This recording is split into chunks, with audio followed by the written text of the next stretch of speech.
Coming out today. What's up, Senator? How are you? You know, it's a Monday, day before Veterans Day, so I appreciate everybody taking the time to be here, even those that are on the committee that are here. Appreciate you all coming out.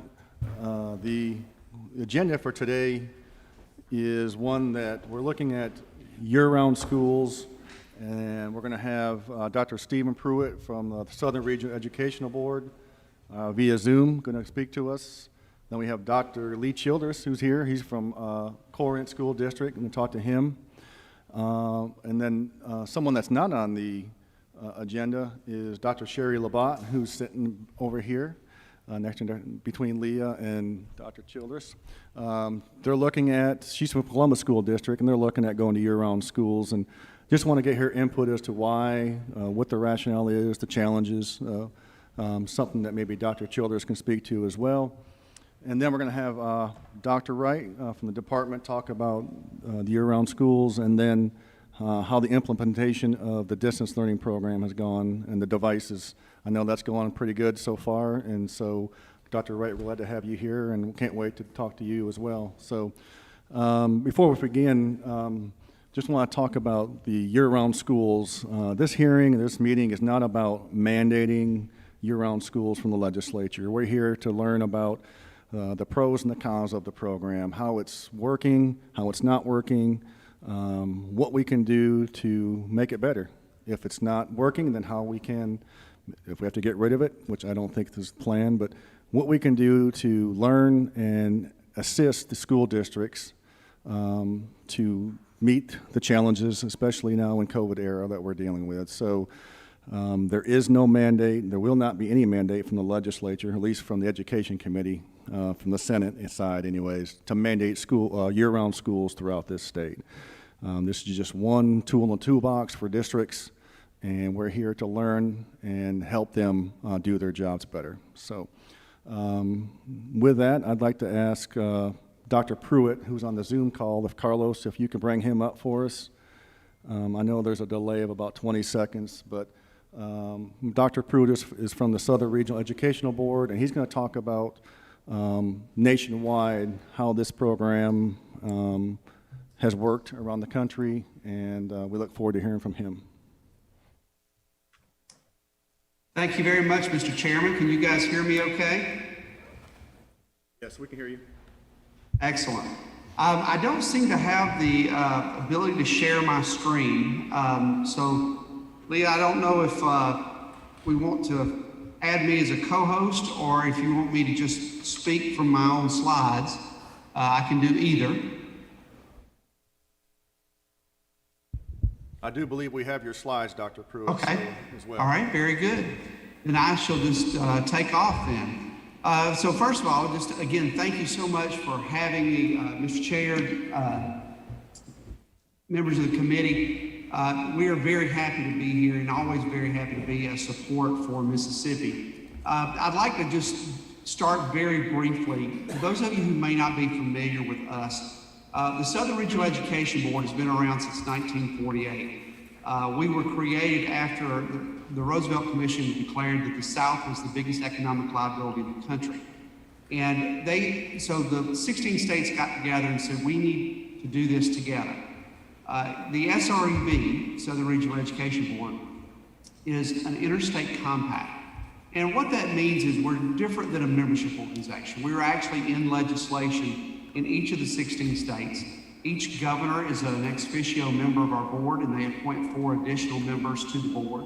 We also provide opportunities through our Legislative Advisory Council, through our Legislative Work Council, to have a lot of engagement around the legislative process. And of course, we also work quite a bit with our chief state school officers, your state superintendent, Dr. Wright, and of course, the state higher ed executives. We actually are one of 4 interstate compacts in the country. And the way I like to explain that to people is, in short, we are when 2 states build a bridge across a body of water, they enter an interstate compact. They would allow access to the bridge to their citizens, and they also maintain the bridge. And we're sort of a metaphorical education bridge across our 16 states. So starting with Texas over to Florida, up to Delaware, back down through Kentucky, Arkansas, and Oklahoma.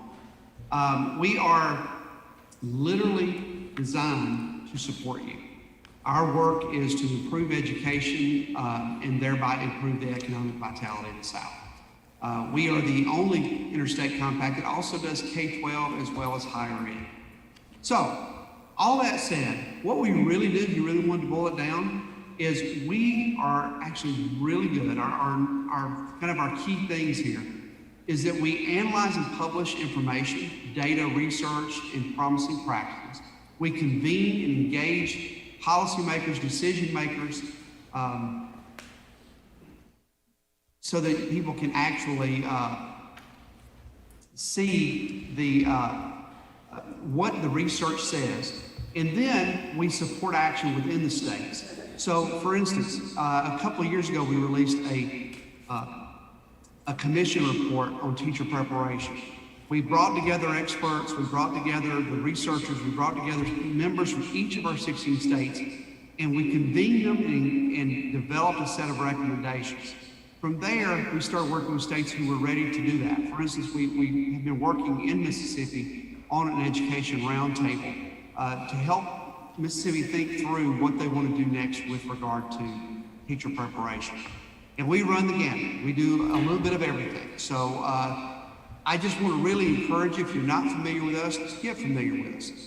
If you want any kind of research or you want to know what another state's doing, call us. We're going to be able to help you with that. We actually have state progress reports that we just released about how things are going in Mississippi and otherwise. We have a fact book that goes through all of the post-secondary issues from age-dependent workforce through college affordability. So if there's anything you need from us, that we are literally here for you, and it doesn't cost you any more than what you already do. So just want to encourage you to use us as much as possible. I want to just start very quickly. I can't pass up the opportunity to say to the committee that Mississippi has so much to be proud of. Now, we all know that we all have work to do. We all recognize that there is still a lot of work that is ahead of us. But what we also realize is the incredible work that's gone on in Mississippi to now. Really, Mississippi's been a model for having a long-term vision and sticking with it. It's spread over governors, it's spread over legislators, it's spread over state superintendents. You decided years ago you wanted to do something about the reading in Mississippi. And as of the last iteration of NAEP, you've all been eliminating the achievement gap within Mississippi. The commitment that you guys have had to training, to ensuring that teachers come out of college with the necessary tools to be able to teach reading, and the ongoing support that you continue to provide is really laudable. So I hope that all of you do take an opportunity to pat yourselves on the back. This is certainly a team effort. This is to see the kind of change we've seen in Mississippi. This is not something that can be done by one person or even a small group. This has clearly been an incredible coming together of work at the policy level, and we can't forget how great our teachers have been. Obviously, none of this works. In fact, I always kind of jokingly say that no great education idea ever died in the vision phase. It usually dies in the implementation. So the work that from teachers to principals to districts to the state legislature and the governor's offices, you guys should really be proud of the work that you've been doing. Now, having said all of that, let me get into year-round scheduling. This is an issue that we have seen across the South and really across the country. There are different types. Now, obviously, just like in football, you can run a lot of different running plays, and they all tend to look about the same, but there are always alterations or adaptations. But pretty much what we've seen is there are two big types of year-round schooling. First is a single track where an entire school district is on the same calendar. Then there's another one where multiple tracks, where actually different groups of students are in schools at various times with local breaks. And what that means is that they still have their vacation breaks, but they're different based on how the scheduling goes for the students within the school or within the school district. You know, it's still not overly common to do this, but it is growing. So about 10% of the public schools in the U.S. follow a year-round schedule. This is something that I think, especially once we entered into the last recession, where more and more people were trying to find better ways to operate schools, but also manage costs. There's been, I'd say, a big resurgence of conversation about whether this is the best thing to do for students. So there's kind of three ways people tend to set this up. One is a 45-15, where students basically attend school for 45 days, 9 weeks, what we used to call quarters when I was in school. They are off for 15 days or 3 weeks. Holidays and spring breaks basically stay in place. Pretty much as far as the way the school year is set up, things that normally would happen, say around Christmas and around spring break, they tend to stay in place, but now there are longer breaks spread out throughout the whole year. Another version is the 60-20, where students attend for 60 days and they're off for 20 school days. And then, of course, the 90-30, where you attend school for 90 days at a time and you're off for 30. Now, all of these are kind of predicated on the 180-day school year. I need to tell you that 180 days spread out over this length of time, there's not a lot of research that shows that in and of itself actually makes a significant difference. In fact, the research that I've seen probably says it's more like around 200 days, but that also includes some wraparound services. So simply spreading it out, and you'll see me talk about this more in a moment, simply spreading it out isn't what really makes the difference for students. Now, some arguments that you'll see for year-round school, and you're going to hear from Corinth District in a few minutes, and from what I understand, they've done some pretty incredible stuff. And the reason they've done some incredible things is because they aren't thinking about this as a single issue. And I'll talk a little bit more about what that means in a moment. But from what I've seen of what they're doing, really kudos to them and kudos for you for having to come speak about it today. So some arguments for this is to address the summer academic slide. In other words, I'm sure all of you know what this is. This is when students leave school in springtime, between then and the time they come back in the fall, we do see where students have some slide, where they aren't quite as on point as they were when they left school in the spring. That, of course, can happen for a range of issues, most notably the fact that a lot of our students, especially in low-income areas, don't have continued support services through the summer months. It ensures that use of school buildings through the year. That actually is an important thing for a lot of districts, so that the building doesn't sit empty during that summer period. Their short breaks are good for students, for student enrichment, and student remediation.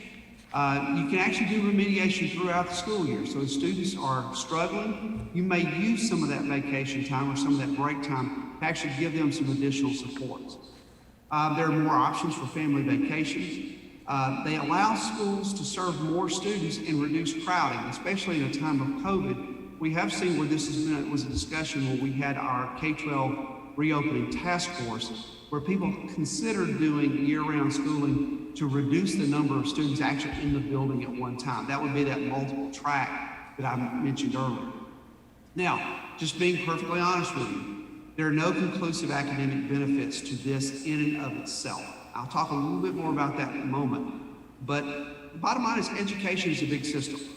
And tweaking one piece of it doesn't necessarily lead to academic benefit. Now, this doesn't mean that there are no benefits to this. It means that at this point, the research is still pretty thin on being able to actually have conclusive evidence of this. It's not saying it doesn't affect academics. It's also not saying that it absolutely does. Now, some arguments against it. There is some data and there are some who believe that the 3-week slide has a similar impact as the summer. That's a kind of a tough argument to make because you're talking about 3 weeks versus 2 months, but there is some, I've seen a little bit around that. The summer programs that normally go on during the school or during a typical academic year, they may not be able to be held. So things like summer school, things like particular camps and so forth that lead to either enrichment or remediation, or of course impacting athletics. There is a budget impact in a lot of places, especially for those of us in the South, because if you're going to have your building open for students, it does usually have an impact, especially if you're trying to keep your building cool. Obviously, there are some impact here on extracurricular activities. You would have to basically think about any type of extracurricular activity in the summer the same way you would during the normal academic year. There is a group of people out there who say the benefits to year-round schooling are overstated. And again, I come back to the exact same bullet about the no conclusive evidence. So those two things, we really can't say it's overstated. We also can't say it's understated. At this point, the research is still pretty thin. My hope is that we can really encourage our friends in academia to start putting more longitudinal data around this for us to have a really better feel for it. Now, does it improve achievement? I've already kind of given this away. There's still not enough conclusive evidence to say that this is the way to go. In fact, what the research does argue for is that it can't be the only thing. Changing year-round schooling is not going to be the single thing that actually changes achievement for everybody. There has been some evidence out of a study in North Carolina, for instance, that low-achieving students, when combined with substantial amounts of wraparound services during intercessions, do see an increase in achievement. But again, notice what I'm saying. It wasn't about the year-round schooling. It was about the wraparound benefits with the year-round schooling. So, there are some states that are looking at this more significantly. Virginia has actually a state grant program, and they have, this is fairly new. It's just a couple of years old, but they have seen some improvement in achievement. Louisiana allows for a year-round schooling, funded by, but this is all funded by local districts. And then Michigan has some state grants available, and they have gone to more year-round scheduling because of the COVID-19 disruptions. Now, again, I'm going to point out that when you're thinking about this type of thing, it's got to be in the context of a bigger picture. In Georgia, where SREB sits, this is where our home office is. I was at Georgia Department of Education years ago, and when the recession hit, one of the things our legislature did was they went away from the 180 days and went to total number of hours. And we have some districts who have done some creative things, and there are districts who do year-round schooling here in Georgia as well. But we also have some that simply said, well, we're going to take the number of hours, and when you divide that up, it adds 10 to 15 minutes to the end of the day. So we're going to do that and meet the requirement. Let me just share with you, that's not going to make a difference in achievement. When you just add time at the end of the day, that's not going to help achievement, and also it's not going to help just because you change the schedule. It's what you do with the schedule. So, some things to consider as districts are doing this. This is something we encourage districts to consider. What is the broader goal? The thing I think you're going to hear from Corinth, based on what I've read, excuse me, is that they're going to year-round school was part of a bigger goal. It was not meant to be something that was just specific to year-round schooling. It was actually part of a broader plan. What would be the role of year-round education in the broader education improvement plan? If you're trying to improve it, what are you going to do? What are the specific targeted things that you're going to use that year-round education to play? How will we know if students are having their needs met? You know, it's got to be more than just state testing. I'm a big believer that state testing, it does a lot of great things. But we also have to think about how are we going to know at the grassroots level, if we're meeting the needs of our students. And I have to put the plug in. How are we going to support teachers during this? It's going to take a mindset change. They can't just simply take what they've always done and just split it up. There's going to need to be support for those. So, as I'm closing out, what I'd like to leave you with is this.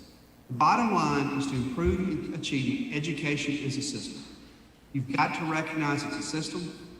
You've got to recognize that changing one thing may tweak the circumstances, but you've got to think about how that tweak affects the other parts of the system. If you go to year-round schooling, but the budget impact is too much, then you're going to have school systems who are struggling even further with budget. If you just go to a year-round system, but you don't really think about how instruction's going, you're not going to see the benefit that you want. So finally, meeting the needs, or meeting the instructional, emotional, and preparation needs of students is paramount. What I want to leave you with and encourage you on is we've done our work around the workforce needs of the future. What we see is that automation, artificial intelligence, and really the fact that we've entered the fourth industrial revolution, where we are actually learning with computers and robots now, is going to change our workforce to a point that if we are not prepared to act at the adult system and all the way down to the K-12 system, to really rethink how we're approaching education, we may see as many as 18 million unemployable adults. And there are some who go, yeah, we've been hearing that for a long time. But let me share with you that what we found, and we'll be releasing this report this month, is in the 8 weeks that we were shut down for COVID-19, we saw the dependence on automation by industry increase by a factor of 5 years. So we may not have until 2030 anymore. We've got to really think about what's coming next. So we have to think about how do we prepare our students for this future, which means we have to really think about what does instruction look like and how do we support our students emotionally and socially to really help them be prepared. So with that, I'm happy to take questions, or I'm happy to cede the floor. But again, thank you so much for letting SREB be supportive and help you with this. Thank you, Dr. Pruitt. One of the questions I had is, if in the districts or the states that you've studied, what are the characteristics of those districts that have transitioned to year-round schools? What have they done that made them a success when the transition occurred? First of all, I think one of the things that we've seen is that when the decision was made to go to year-round schooling, they did it with at least a year forecasting. So in other words, they didn't decide it in the spring and start in the fall. They actually took a whole year, met with people in the community, they met with teachers, with principals, superintendents, board members, and really developed a plan for how that year-round schooling would go. Not just the dates, but actually, really rolling sleeves up with teachers and thinking about what type of day it would look like. In other words, 6 period, 7 period, block schedule. How does that parlay into the year-round schooling? But they really came up with a plan. The second thing they did was they developed a really quality communication strategy so that the community really understood what was happening. And then I think one thing that really was important is they were also left themselves some flexibility. So they set up good feedback mechanisms so as they heard from the community, they were able to make changes that they might need to make, or at least have a place where they stored those. But at the end of the day, as I mentioned in my presentation, all of those things were important, but also it was the fact that they realized that going to year-round schooling was not the answer. It was part of a bigger answer. And so that's why that planning was so important. And I think you mentioned Michigan, but is year-round schools being looked at by other states because of COVID and things of that nature? And would year-round schools be more advantageous for something like COVID or something like that in the future that were to happen? So yeah, I mean, Michigan specifically went to it because of COVID, but we've actually seen, so we had a K-12 reopening task force that we put together, and one of the conversations was around scheduling. And there was a lot of interest in this idea of year-round schooling, partly to limit the number of students that were actually in the building at one time. Now, there's some logistics to that. You've got to think about how many teachers you're having. Obviously, if the kids are having breaks, but the teacher is teaching all year long, you're going to set up for a lot of burnout and that sort of thing. But there was a heavy conversation around the types of scheduling that would be most advantageous. I'm personally hearing it from people across the southern region where they are looking at it, especially if we don't see a vaccine coming soon or we see the numbers continuing to go up. People recognize that our students are probably going to be best served by being in schools, but at the same time, we've got to make those safe and healthy places. And reducing those numbers is one part of that and that year-round education lacks. Thank you, Dr. Pruitt. Open up to the committee. Does anybody on the committee have any questions for Dr. Pruitt? Senator Hobson. Thank you, Mr. Chair. And Dr. Pruitt, thank you for being with us. I'm Senator Hobson from Vicksburg, and I saw the information that there's no conclusive data that would support year-round versus the traditional school model. And I don't have a particular preference, but my question about this is really pertaining to the slide, the summer slide, I think you called it. It seems logical that if students are kept in school or have shorter breaks, they're going to retain. The retention is going to be greater for the information, and they don't have the remedial period that they would have when they come back to school.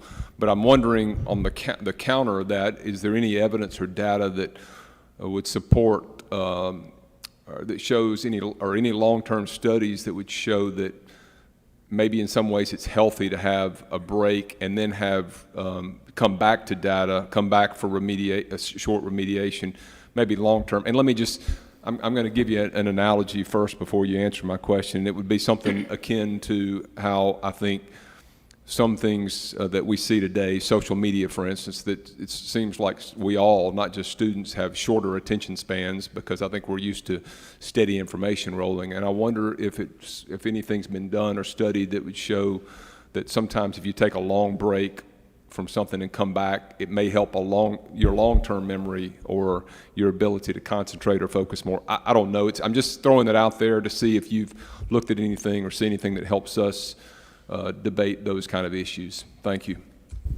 Thank you, Senator. It's a great question. This is actually one of the problems in education research at times is year-round schooling, in the grand scheme of things, is still fairly new. And we've not seen a lot of longitudinal studies.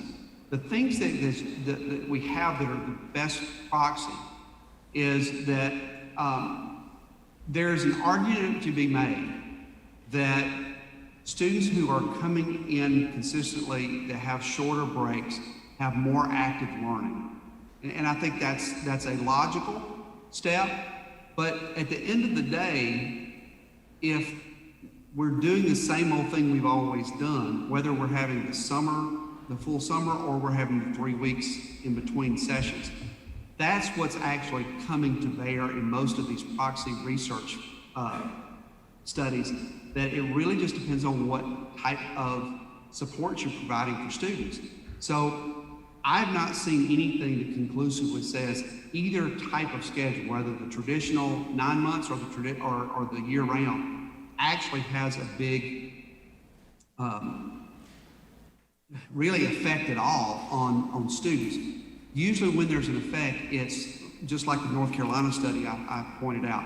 It's where they're doing the year-round, but while they're doing year-round, there's some type of study group going on in those interim breaks that actually gives that remediation to students that they don't have to get when they're in active learning, if that makes sense. And I think we've seen that in other things. There's a lot of, we all know the traditional summer school, which often was about summer school for students who were behind or struggling. And we've actually seen where there's been things used like reading camps, math camps, those types of things that don't last the whole summer, but do keep kids engaged, that don't seem to show as much of a slide either.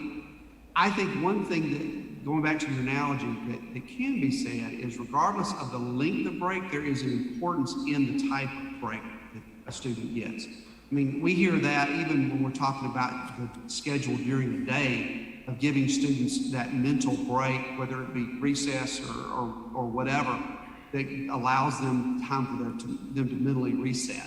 And we know how we are as adults if we don't take vacations, that it gets harder for us to stay focused. So I think there's a good argument to be made that we need to make sure they're having breaks. It's just that there's not enough conclusive evidence to say one or the other of these in and of itself will affect achievement. It's how this is treated in the broader goal for improvement of education. Thank you. Senator Bryan, I think I had a question. I don't mean to suggest I'm behind times, but I was expecting Mark music. So I want to make sure I understand. You're saying that there is no evidence to support the notion that year-round schooling promotes learning because it reduces the period of time during the summer vacation. Have I got that right? There's no evidence that it's the sole Right. indicator. So the other thing that I thought I understood was there was a suggestion that starting school later in the day would improve student performance. Is there any evidence to support that? You know, there have been some emerging studies that I've seen fairly recently that do suggest that for certain age groups of students, that starting a little later in the day does enhance achievement. Now, again, I think those studies are still fairly preliminary, but older students apparently seem to do a little better if you start a little later in the day. You know, again, you're getting into extracurricular issues there that you would have to deal with, but there is some indication that you know, our younger students tend to be a little bit more ready to go in the mornings. I know as the dad of a 21-year-old who I have to convince that it's okay to take college courses before noon. She does a little better later in the day than others do, but there is some preliminary research that can be supported. Thank you. You're welcome. And I will tell Mark that you asked about him. He'll be glad to know that. Mark and I are good friends, and he's been a great mentor for me. Thank you, Senator Bryan. Senator Jordan, I think you had a question? Yes, thank you, Dr. Pruitt. This concept, how widespread? Is it all over the nation, or what states? Or this just an original concept that we want to try? It's about 10% of the public school population has some type of year-round schedule. So it's definitely, it's not even close to the majority, but it is, as I said earlier, I think it's on the increase a little bit, especially what we've seen since COVID-19 has hit.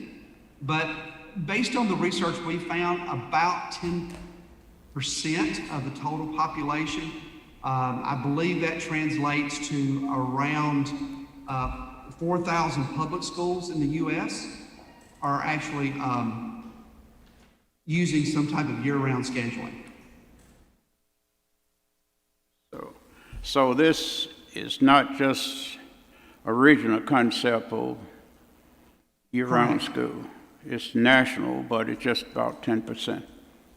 Thank you. Thank you, sir. You're welcome. Senator Blunt has a question. Thank you, Mr. Chairman. Thank you, Dr. Pruitt. So we've learned that the calendar in and of itself is not what improves student performance. It's the wraparound services that are provided regardless of the calendar that moves the needle in performance. So get away from the calendar, which does not. Let's talk about the wraparound services some and what those things are, what those services are that need to be provided, and who provides them, and what are the financial impacts of providing those services to any district, regardless of what calendar they use? Sure, sure. I mean, I have to start, Senator, that's a great question. Thank you for that. But I have to start with saying, you know, the first most important thing is actually what goes with classroom instruction on the front end. So one of the things in Mississippi, especially around reading and going now into math, has really shown a steadfast commitment to improving that instruction. So that's the first part, is we need all of our science, math, social studies, reading, arts, health and physical education, foreign language, all the teachers really focus on quality instruction in the classroom.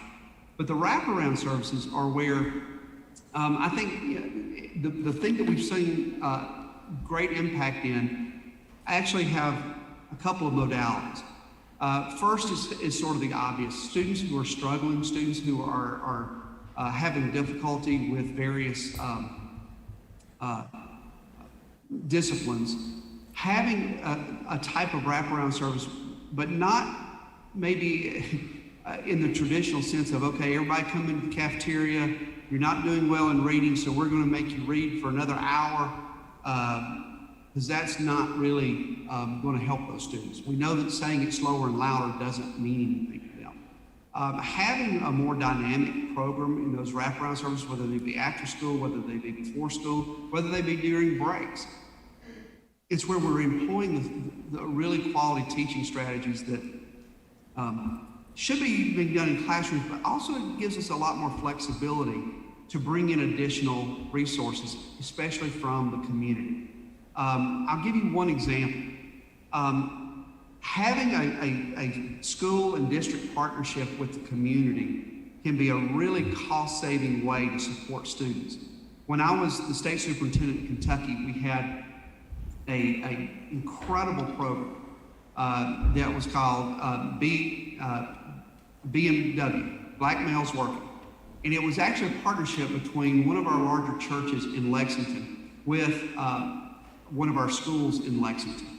And the work that these folks did in partnership with that school just absolutely supported these students in such a way that it went from one of our more failing schools to one of our more successful ones. It provided a level of support in these wraparound services that actually didn't cost the school system more money, but it did cost them in terms of resources in having teachers that were willing to go over and provide tutoring, to provide extra instruction, to actually even work with people from the community and from that church to teach them how they would go about reading or helping kids read. The wraparound services, I think, are really critical to helping students who are struggling. I also think, though, that we've got to remember that we've got to help the kids who need enrichment. Providing these wraparound services to our gifted and talented students is also important because we want them to continue to grow as well. So the types of programs, again, you know, we could start naming names, but at the end of the day, it's going to come down to implementation. Are they actually implementing it with fidelity? Are they following good practice with regard to rigor and relevance? One of the things I would say is, unfortunately, with remediation, people think that you know, if I give them a worksheet, if I do this, well, the thing is, worksheets don't grow dendrites. I mean, you don't get smarter by doing a worksheet, so you're going to have to do something different. So you've got, and having a higher level of expectation and rigor actually doesn't hurt those students, it actually helps them. The other part is relevance, making sure that the students see that there is a reason why. In fact, to me, this is why science, social studies, the arts are so important, and cultural education is so important. Because oftentimes, especially we see with young boys, they don't want to read fiction for fiction's sake. I know my son was a struggling reader when he was in second, third grade. Had it not been for a third grade teacher who realized he would rather read about cobras and lizards, he would not be the reader he is today. So having rigor and relevance in those programs, I think, are the key things, and having people who really know how to implement them. All right, thank you, Dr. Pruitt. We appreciate you coming to us today, giving us your input, taking time out of your day to come here. We appreciate everything you've provided to us, and we have your slides, and we have your contact information. So thank you for being here with us today. Thank you. Anytime we can be of help, please don't hesitate to reach out. You've got a great state superintendent there, and y'all are doing some great work, and we love telling the Mississippi story. So thank you so much. Thank you. Next up, we've got Dr. Childers, if he would come up to the podium here, someone in their state who's actually implemented year-round schools, and maybe he can shed some light on how it's working in the state and in his district. Thank you.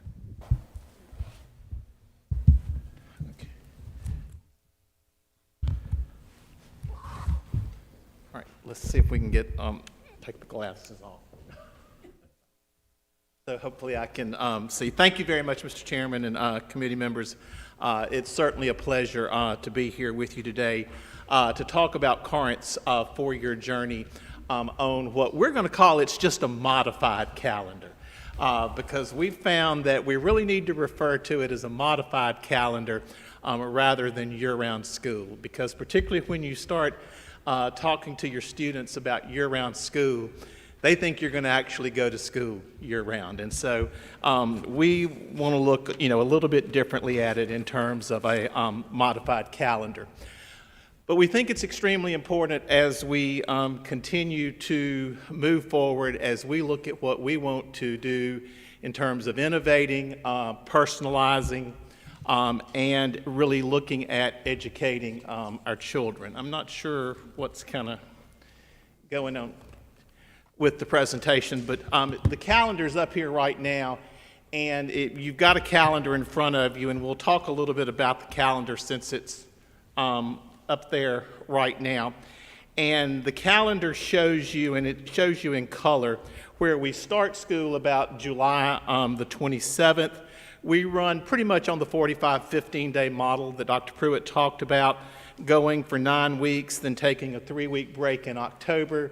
Going to Christmas, we take a 2-week break in March. We initially took a 3-week break in March, but after listening to some of the comments from our community and our parents, we moved it back to 2 weeks and looked at how we could do some specific things there.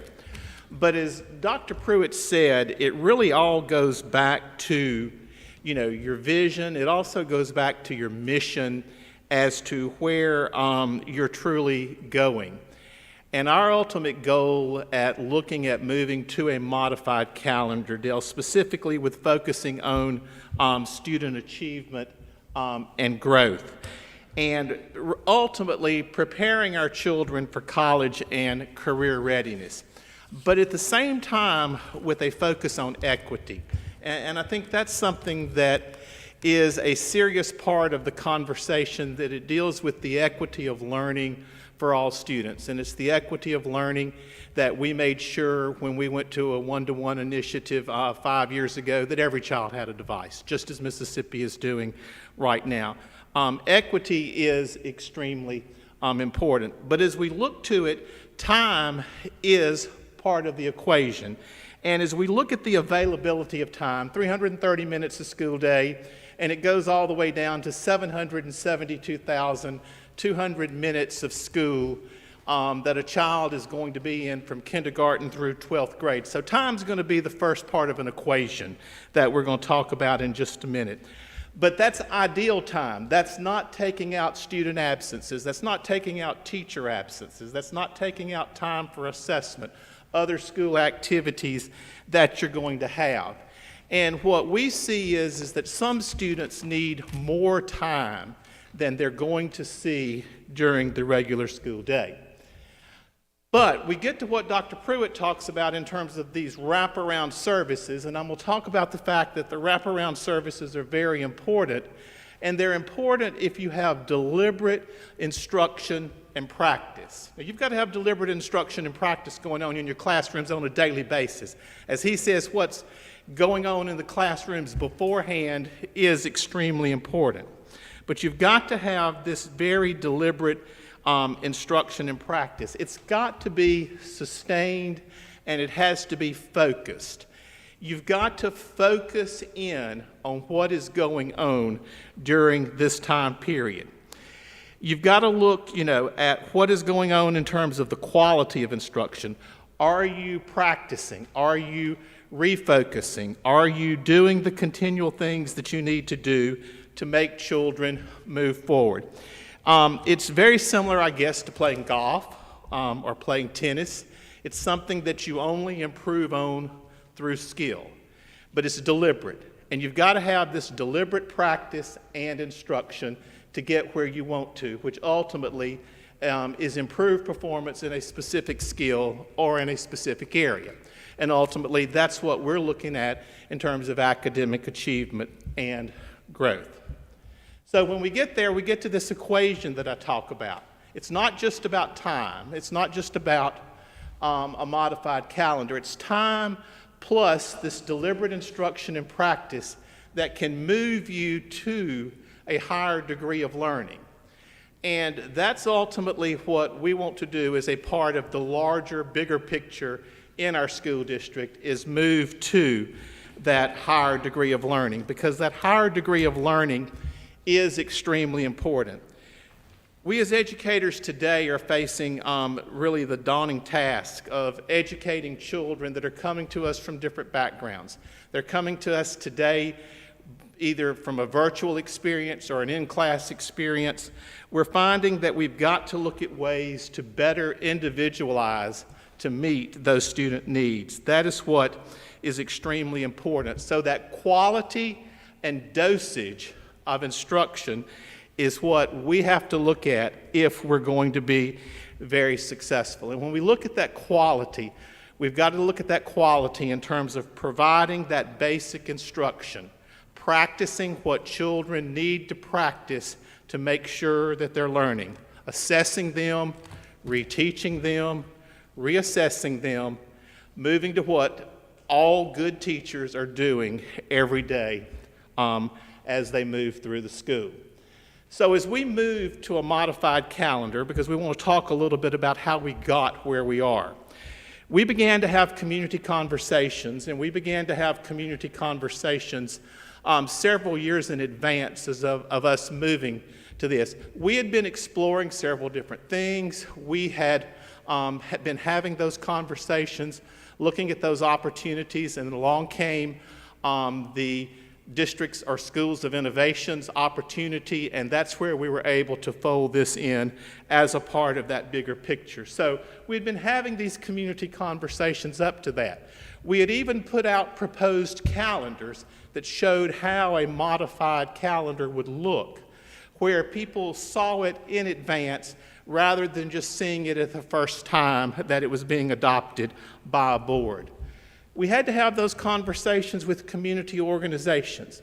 We had to have those conversations with daycare providers, because those are very important to your operation and you have to do. And at the same time, we had to have conversations with teachers and administrators. And I guess what I would say is we were really moving in the right direction.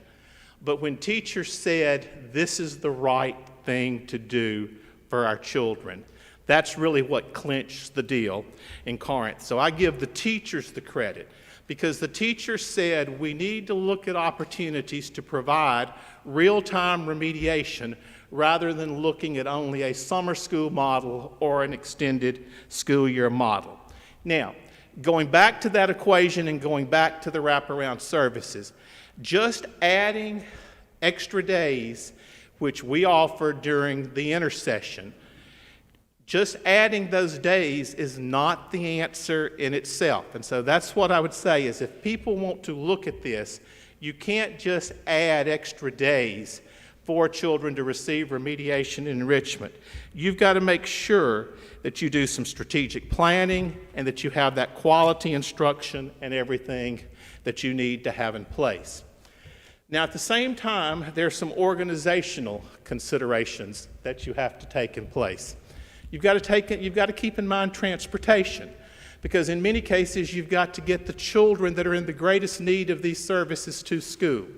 So you've got to make sure that you can have your buses operating, that you can get children to school and also get them home from school, because our intercession runs from 8 o'clock until 3 o'clock. So that leads me to food service. You've got to make sure your food service program is operational. So, and we have done that. We've worked with the department to make sure that we have those opportunities available where these students that are attending our intercession have breakfast and they have lunch made available to them. You've got to look at personnel. Can you staff it? And we'll talk a little bit more about staffing in a few minutes. Building maintenance has to change because ultimately before we had 10 to 11 weeks to do building maintenance in the summer. Now we only have about 7 weeks in the summer to do building maintenance. So we've had to look at how some different models to do our building maintenance repairs and those types of upkeep. At the same time, student assessment becomes an issue. Because children are out at different times of the year, we don't have the major part of the regular instruction, so we've had to look at how we could adjust the student assessment calendar. And I will say the Mississippi Department of Education and their assessment vendors have worked with us to make sure that we have those opportunities, and I think that's extremely important. Then when you look at funding, the question comes up, how do you fund it? Well, we've funded it basically through Title I, through Title IV, and through some local district dollars that we have put in place. So let's go back to the calendar for just a minute and let's look specifically at that calendar that you have. As you can see, it's got the 3-week intercession in October and the 2-week intercession in March. At the same time, we have had the ability also to offer some summer programming. And as we've been able to offer that summer programming, we've really been able to provide an increased dosage of quality instruction to many of our elementary school students. But during those 5 weeks of intercession, we, as I said, run that program from 8 until 3. We take the traditional holidays, they remain. But during intercession, we look specifically at doing remediation, enrichment, and other activities. Now, when we look at that remediation, enrichment, and other activities, it's designed to include all of the components that you would have. So we're going to make sure that we have a full range of activities going on. We're going to focus on reading. We're going to focus on mathematics. We're going to focus on writing. But at the same time, we're going to have art activities. We're going to have music activities. We're going to have physical education activities because we want it to be an experience that children will enjoy. Technology has been a long part of it, and I think technology will change a lot of where we go in the future. Now, when you look at this calendar at 9 weeks, you go to school, as he said, for a 45-day window, and then you have the 15-day break, which is what pretty much we've been practicing. This enables, in many cases, some teachers and students, if they choose to have time to stop, to rest, to recharge. It sometimes motivates them. It sometimes allows them to come back after that 3-week period with more enthusiasm, ready to go, because not all of our teachers choose to participate and work in these programs. But during these programs is where we provide what I'm going to call real-time remediation, and that gets to these wraparound services. And it's real-time remediation because it's timely. It's far better to remediate the children at a time, like at the end of a 9-week grading period, or at a time that you can isolate. Here are those skills that this child needs to be successful as we move on to the next grading period or as we move on through the school year. It's far better if you take that pre-K child or that kindergarten child that does not know his or her alphabet, their letters, if they don't know their shapes, if they're struggling with basic literacy and numeracy skills. It's far better to start that remediation over this 3-week period in October than letting them continue to go through school and fall further and further behind. So it's much more effective, in my opinion, than looking at doing this in the summer, which is a model that we had used that our teachers were not overly pleased with. At the same time, you don't want this remediation to be viewed as punitive, and that's how in many cases summer school or extended year is viewed as by students and parents. it's viewed as punitive. And so because we're coupling remediation activities and enrichment activities together, and you've got children coming to the same site for both of those types of activities, it's not viewed as being punitive at that time. But at the same time, you've got to strategically schedule it, and you've got to strategically organize it. Because if you don't do that, then you're not going to be successful. So we run what we call two strands, foundational studies and enrichment. And when we look at this, you can see that we have students that are recommended by their teachers based on skill deficiencies or assessment results. That's what we look at for the foundational studies. Then we have enrichment that's open to all students who want to come for the enrichment activities that we're having. If we look at the focus of the instruction in the foundational studies, we have additional staff that's going to create a smaller class size, and they're going to provide that targeted small group instruction, because that's what's extremely important. At the same time, we're going to fold in that technology that we do in the regular classroom to also customize instruction to meet those students' needs. Students, again, we're going to look at enrichment, we're going to look at more student-directed learning, group projects, those types of things. However, when we get down to character ed, art, PE, robotics activities, some fun activities, we're going to bring all of those groups together, where everybody is together and they feel that they're all a part of that program at that time. Now, this just looks at the intercession themes that we've used at the elementary school for kindergarten through 6th grade. And it all starts in the morning, and it all is centered around a theme, because we have found that that has worked extremely well. And we bring in a community organization to help us in terms of holding that opening assembly, where we have a lot of energy to really kick off the day and really move the day forward and get children excited about being there. And it's highly energized. It's music, it's movement, it's singing, it's all of those types of things that children enjoy based on the theme. And then we build in the other activities as we move forward. Now, you have to be able to staff this program if you're going to be able to do it, and you need to have staffing conversations before you get to that point. And we staff it with our teachers and assistant teachers that we have on staff. Those that choose to work in the intercession program are compensated extra for working in that. We also bring in selected retired teachers to work. We use district personnel. We have high school age students, college students sometimes that work, along with volunteers to staff it, because that is extremely important, that you have to be able to staff this type of program. Just to give you an idea about participation, because I think that's extremely important. As you can see, our participation has ranged from close to 600 to 600, a little over 650 students over the last 4 years. That's about 25% of our student population. We have between 2,600 and 2,700 in the district. So we have a pretty good enrollment as far as that, with our greatest enrollment being from pre-K through 6th grade. Now, one of the things that everybody is interested in deals with academic achievement, or what type of research studies exist out there. And let me say, this is by no means a research study. This is just us reporting data that we have. And if we look at the change in reading ability, and we look at the Mississippi Kindergarten Assessment that we have a pre- and post-test on, we had, in 16-17, we had 232 students. And when we look at those 232 students, overall they had a fall pre-test score of 518 and a spring post-test score of 719 with a growth change of 202. If we look at the traditional calendar students, we had 106. They had a change of 205. You can see that those children that came only 0 to 5 days of intercession grew by 196. Those that were there 6 to 14 days grew by 174.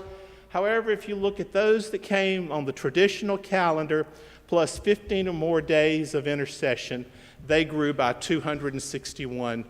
There was a growth of 261 or a change of 261 in their scale score. So we believe that it worked with this particular group of students. And this looks specifically at data. This shows you some 17-18 data. It's about the same. We made a decision. We did not involve pre-kindergarten the first year. We did the second year.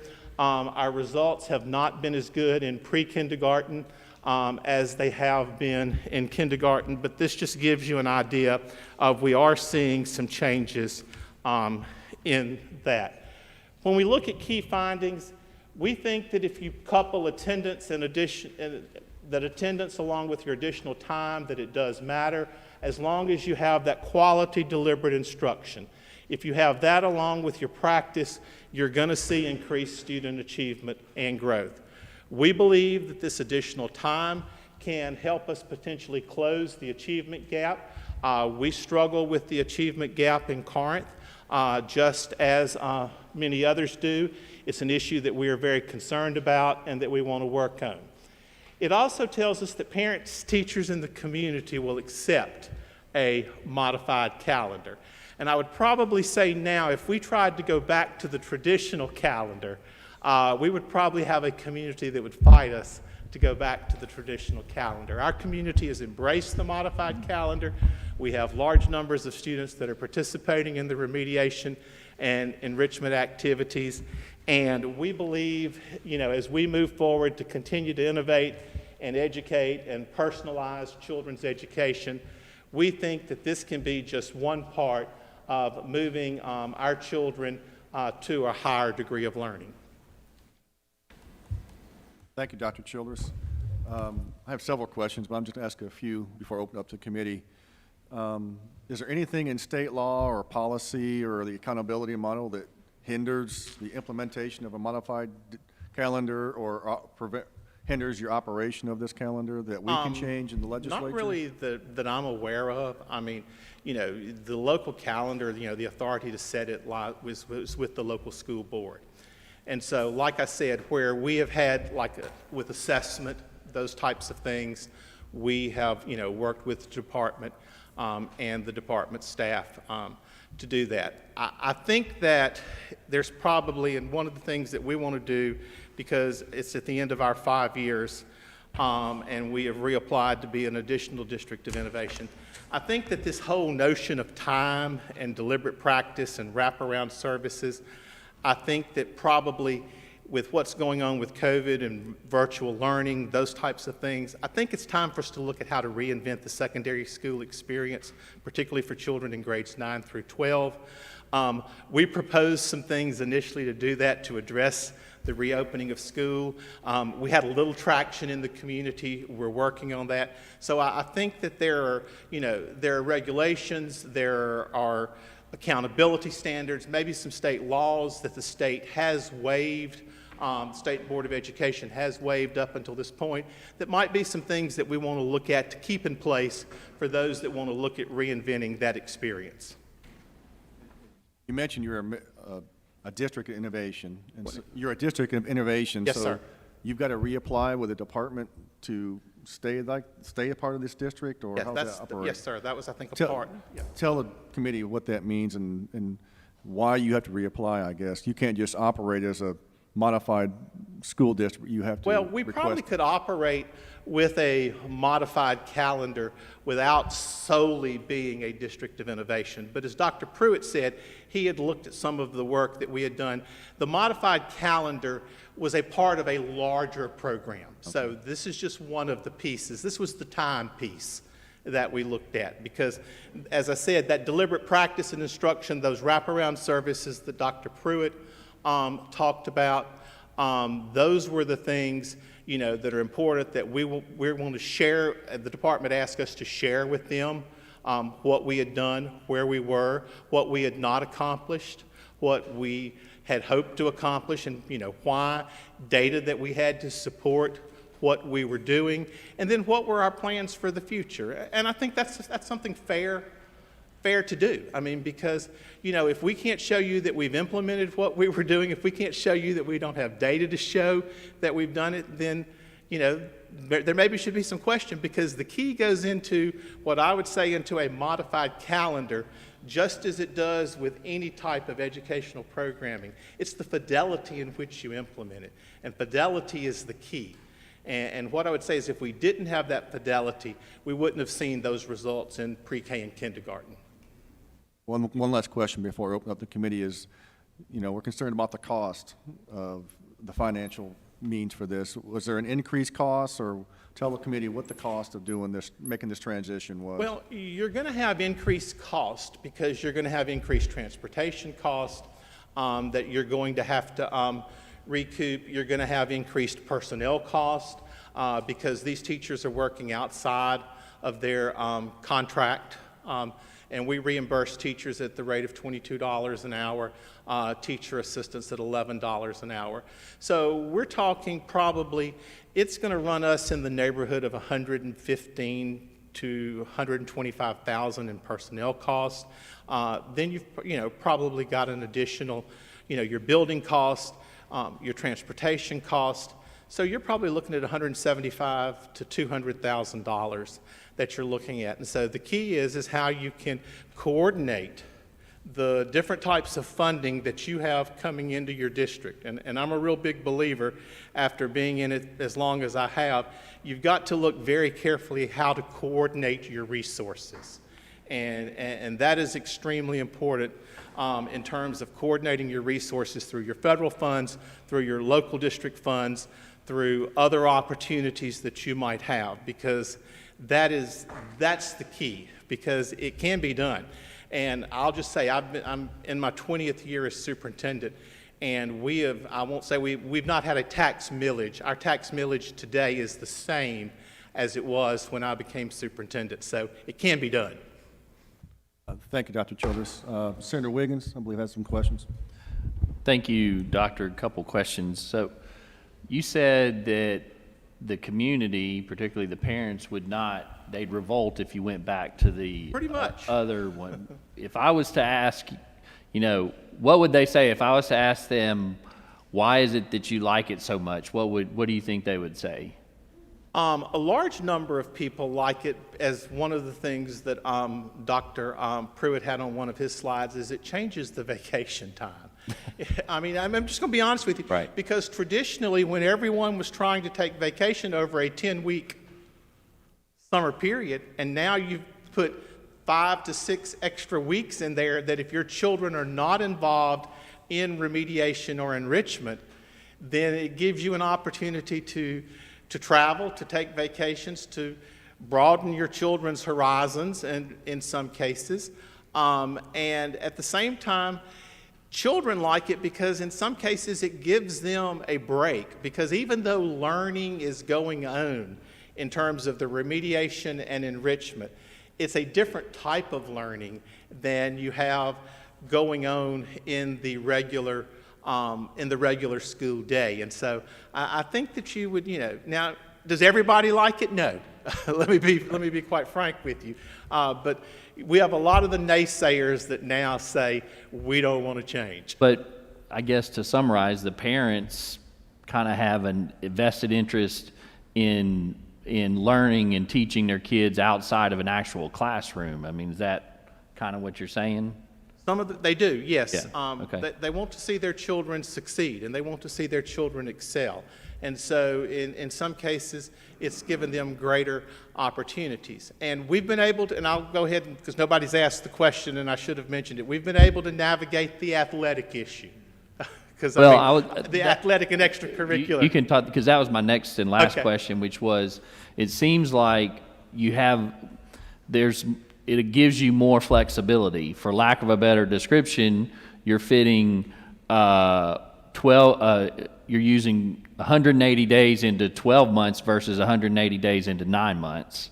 And then there's also it seems like there's and I don't know what you call it, but there's an economy that goes on that if you're up and running, it's consistent, and there's a cost if you shut down and come back up. And so I guess that goes into the athletics, so you can have flexibility to schedule all that stuff.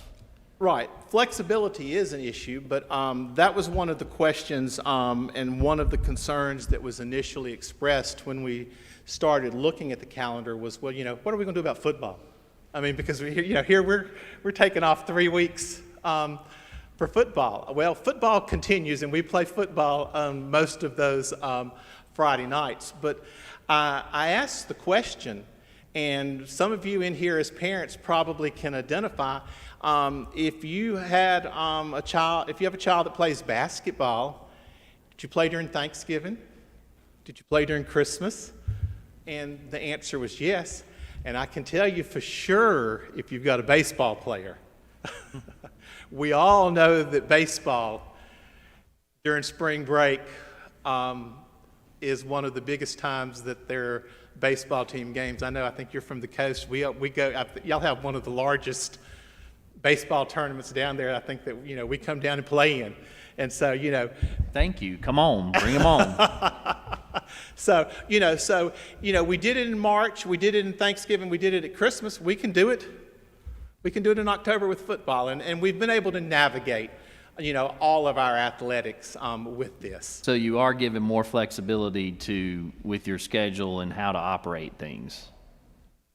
You do have more flexibility, and it also, as you go back to, the economy of opening and closing, and it costs you to close, and it costs you to open back up, and we pretty well stay open most of the time, and so a lot of it's a lot of time and effort that you probably don't have to exert, that you would have to exert with your opening and closing activities, which time and effort ultimately results in money. Right.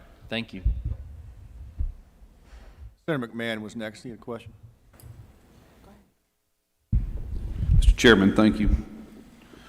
Dr. Childers, I want to congratulate you and the teachers and the students on all of your success in Corinth. I don't represent that area, but some of my area is very close to you, and it's really amazing what your entire area and region has accomplished through your vision and leadership. I want to brag on you. Thank you. Thank you. Thank you for always taking my phone calls when I call to get your advice on education as well. I appreciate that.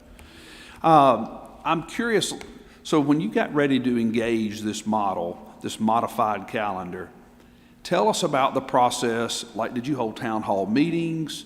Tell us about that process. Did you sell it for a year? And tell us about that for just a moment. Well, we didn't really hold any town hall meetings. We held conversations with different segments of the community. We put it out there, and like I said, we presented just as you do when most schools adopt their calendars for a school year. You might put out draft models. We would put out draft models, and so we put out a draft model like 2 years before we went to this that showed what it would look like, where we could begin to have those conversations, where people could begin to look at it. They could begin to have conversations among themselves. We had conversations with teachers about how it would be organized, what differences it would potentially make in the instructional delivery process. Because I said, if we didn't have teacher and administrative support, it probably would not have been an effort we would have wanted to advance. Because we knew that they needed to be behind it, but at the same time we knew that we were going to need them to help staff it. So no really formal town hall meetings, but through strategic planning, those types of things, and those conversations, we advanced the work. There was a good bit of opposition that opposed this strategy of the modified calendar. I know they were making a lot of phone calls. I received a good many phone calls from that area. I have clients in that area as well. But I mean, those critics have even been silent. Now, you're right. I think if you tried to go back to the traditional, I think you'd have a full-on revolt up there. People like really. I said, we had the naysayers, and we still have some, but we don't have as many naysayers. So no doubt, I don't disagree at all with what you're saying. Yeah, I think many of your largest critics are now big fans of the modified calendar. I want to talk about the cost. You made reference to about $125,000 to $200,000, but you never made reference to whether or not that was by monthly or annually, or so let's talk about that for a moment. That would be for each intercession, Okay. each one. So, and there's 3 of them, correct? There's 2, and then we do a much smaller summer type program that probably only runs in the neighborhood of $25,000.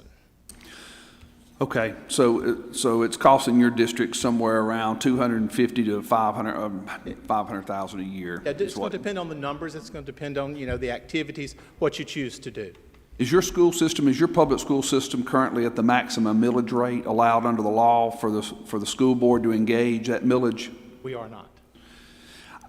I happen to represent 4 great public school systems in Lee and Itawamba counties, and 2 of my systems are currently at the maximum millage rate allowed under the law, and I'm not sure how we're going to bridge that gap if they were to engage such a modified calendar. I don't know where we would find those funds, but I want to share with you, what y'all have accomplished in Corinth together.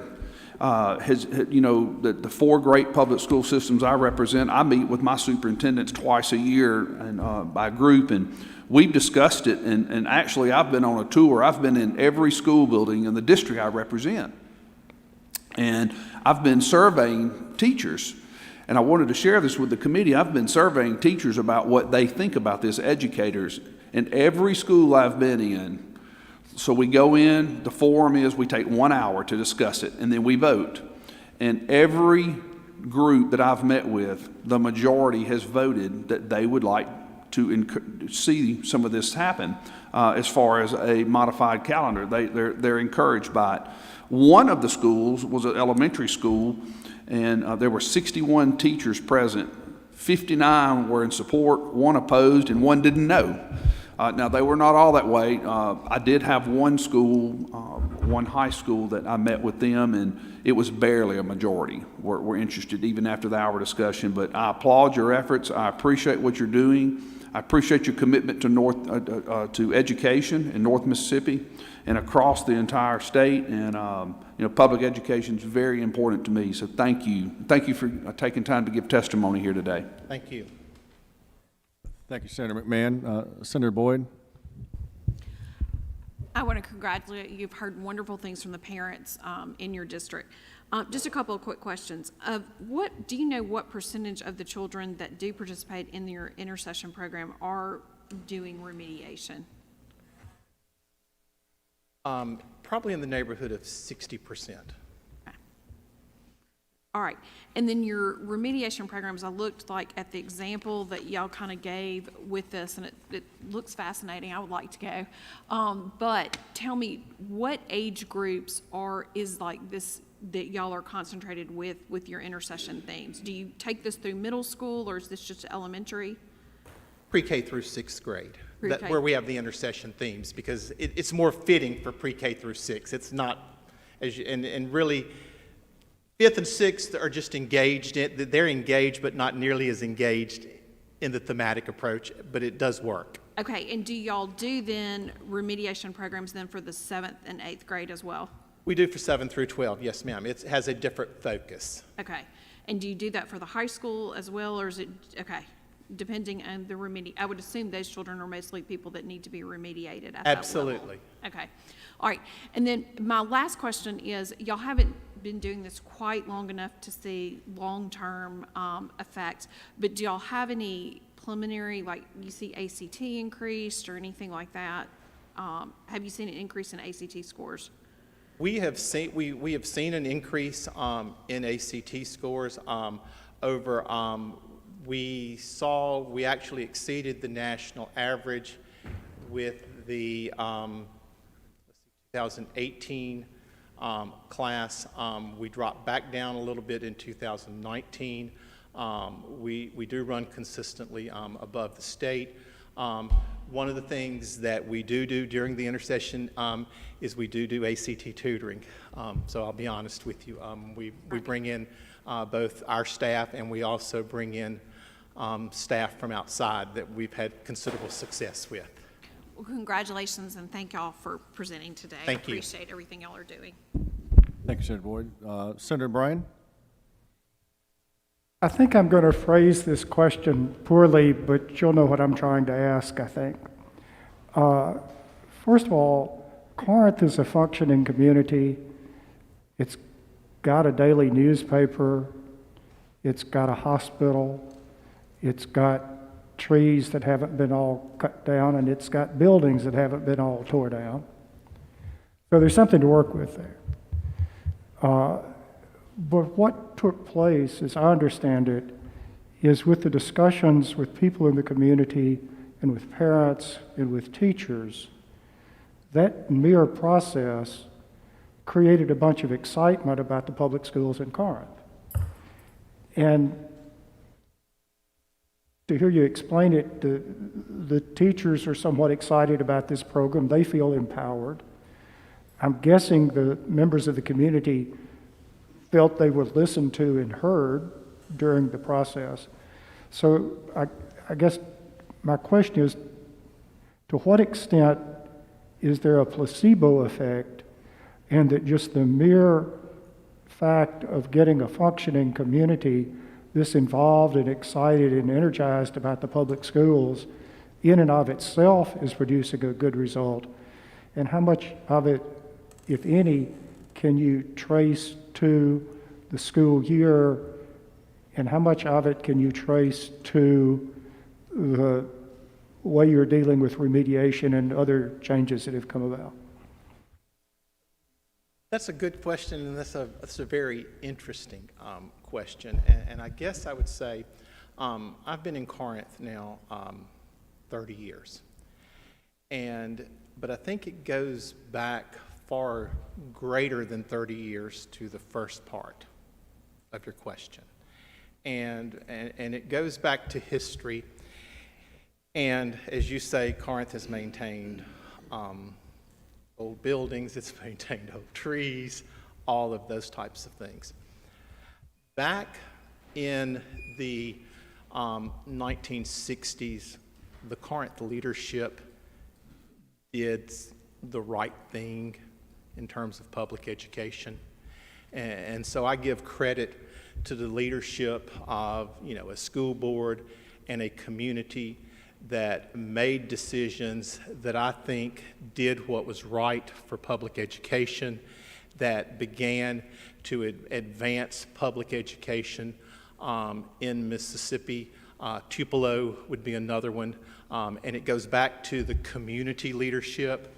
And so there has always been community leadership that has said Corinth is going to have good schools. And I can tell you as a superintendent, I've sat in an economic development meeting where we've been recruiting an industry, and it doesn't bother the community to say Corinth is going to have good schools.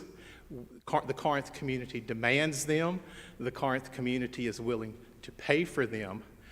But at the same time, as Corinth has moved forward, and as society has changed, and as learning has changed, and we have established a vision that maybe is diverging from where we were, but looking at doing some things differently, whether it was with a calendar, whether it was with Cambridge, whether it was with other parts of our district of innovation. We have shared with the community, here's what we want to do. And it goes back to an issue of trust. And that was one of the things that prior to us moving forward in the District of Innovation efforts, we had an outside group come in and survey key stakeholders in the community. And one of the things that was loud and clear is while we might initially disagree with where leadership wants us to go or think we need to go, The Corinth community is willing to give you that opportunity to try it. They're willing to give you an opportunity to do things differently, to look at how you can improve a system. And it goes back to just as how we as individuals have to self-reflect. Schools have to self-reflect and look how we can do things differently. And I think that's something that you've seen begin to happen all across Mississippi over the last 5 years. But at the same time, it's something that's kind of been a way of life in Corinth. And so I think that when you look at that, that's what's enabled us to do it, Senator. Okay. But can you separate out from that any specific strategy that you implemented or anything? Or is it all just part of the mix and you really can't, there's no way to pull out, well, this is the... Yeah, I think it's part of the mix. I'm not sure that we're at a point that we can begin to tease out what might, be specific things and say that's the reason this is occurring. Thank you, Senator Bryan. Senator Norwood, I think you had a question. I think you touched on it a little, but I just wanted to come back in terms of athletics. The summer camps, AAU, you run into a challenge with the students not being able to participate, or? We have not had any problems with our students that are wanting to play AAU ball. No, sir. We have not, no. Thank you. Senator Hill, did you have a question? Yes. How many students in your school district? 2,700. 700. I think this will work just as efficiently with 4,000 plus. I think it could. I mean, it's going to create some additional challenges, and I think that's the key is for anyone that is either a smaller district or a larger district looking at doing this, they've got to strategically plan it, and they've got to look at what are those challenges they're going to face. And I mean, there are all types of challenges, I think, that whether it's a rural versus a district within a community, whether it's a large district or a small district, those are decisions that districts are going to have to look at, because I don't think they're challenges or obstacles that cannot be overcome, but you're going to have to carefully plan how to address and deal with those.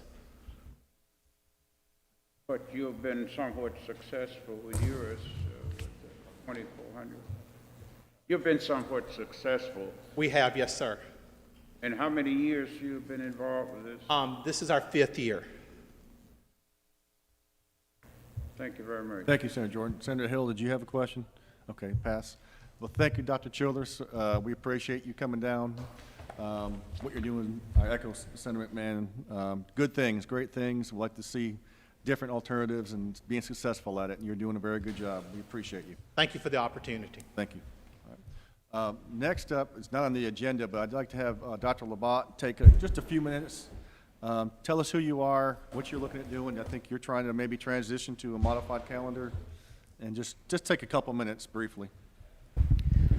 And I won't stay long. Just building on some of the issues that Dr. Childers spoke about. The Columbus Municipal School District is a very different community with very different needs, and listening to SREB and Dr. Childers, I could tell you that we are in the infancy of planning year-long school or a modified schedule, but for very different reasons. Although there's not research that says that students may gain in student achievement, I can tell you that the social economic disparities within my district would greatly benefit from our students coming to school more often, and that has been a priority for us. Namely, you talked about the summer slide. Well, now we are dealing with the summer and the COVID slide in our district, and so in the infancy of planning, I looked at Dr. Childers' schedule in March after the pandemic started, and really started to formulate some ideas on how we can constructively and strategically begin this process. We're in a process of getting feedback from our principals and teachers about the schedule. We're unique in that our elementary schools are magnet school and we have school choice. And so we've also felt that our teachers have benefited greatly from our hybrid schedule and being able to plan on Wednesdays. And so those are our reason. When you talk about wraparound services and what's good for your individual communities, those are our support in looking forward to trying to implement a year-long schedule. Are there any questions? I just didn't want to be redundant. Everybody did a great job explaining the research. I think Senator Blunt has a question. Sure. Thank you, Mr. Chairman. Thank you, Doctor, for your remarks. So what are you doing beyond the traditional calendar right now, or are you're running a traditional calendar now, but you're looking at this as an option? Is that what I heard you say? Correct. We have several community programs that we're running right now and several programs that will start next year that we feel will benefit. Beyond that, we're improving our teacher capacity, and so we feel it's important that they have planning time. Right now, we're using in our hybrid schedule the Wednesday as a professional development day, and we've seen a great improvement in our teacher capacity as far as having time during the week to plan. So it seems to me, but you're the expert, so I want to make sure I'm understanding this correctly, that if looking at the Corinth calendar, they have the traditional 180 days school like every district in Mississippi and almost every state in the country, but the intercessions that they have, which are 2 5-week intercessions, it seems like they have more students participating in those, and because it's not in the middle of a 10-week summer, they're more digestible, achievable maybe, and timed in such a way that they're getting more school and can be more effective than if they just offer the same thing in the middle of a traditional summer. Is that fair to say? Correct. The two schedules we've proposed, one has a four-week summer vacation, the other has a 5-week, but we've included that Wednesday as a professional development day for teachers, so our schedule is really modified. So I think the importance is having some flexibility and being able to offer those particular schedules for teachers and students.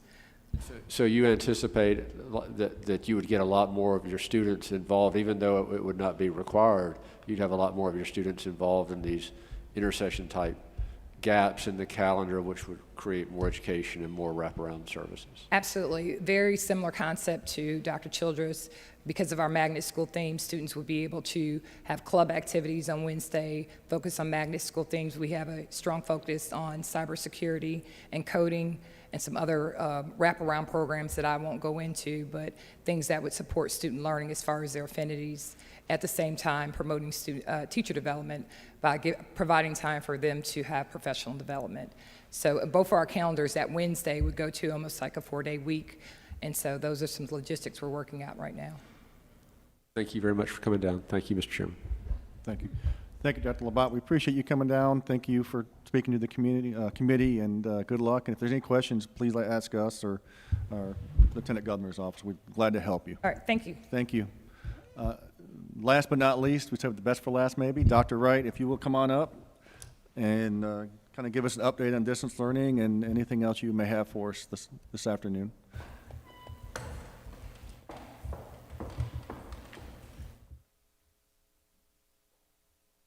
I'm not going to spend a lot of time in the sake of time on going over through my slides, because you've got my slides.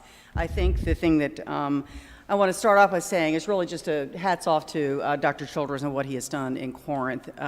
He has been a leader in that district for many, many years, as he has said, but he was the first one to really jump into the modified calendar, we'll call it, but the year-round school idea. Year-round schools have been around for a long time. I know when I was a principal actually in Maryland, we flew to Florida and visited several, Pinellas County particularly, and one of the other counties that's nearby.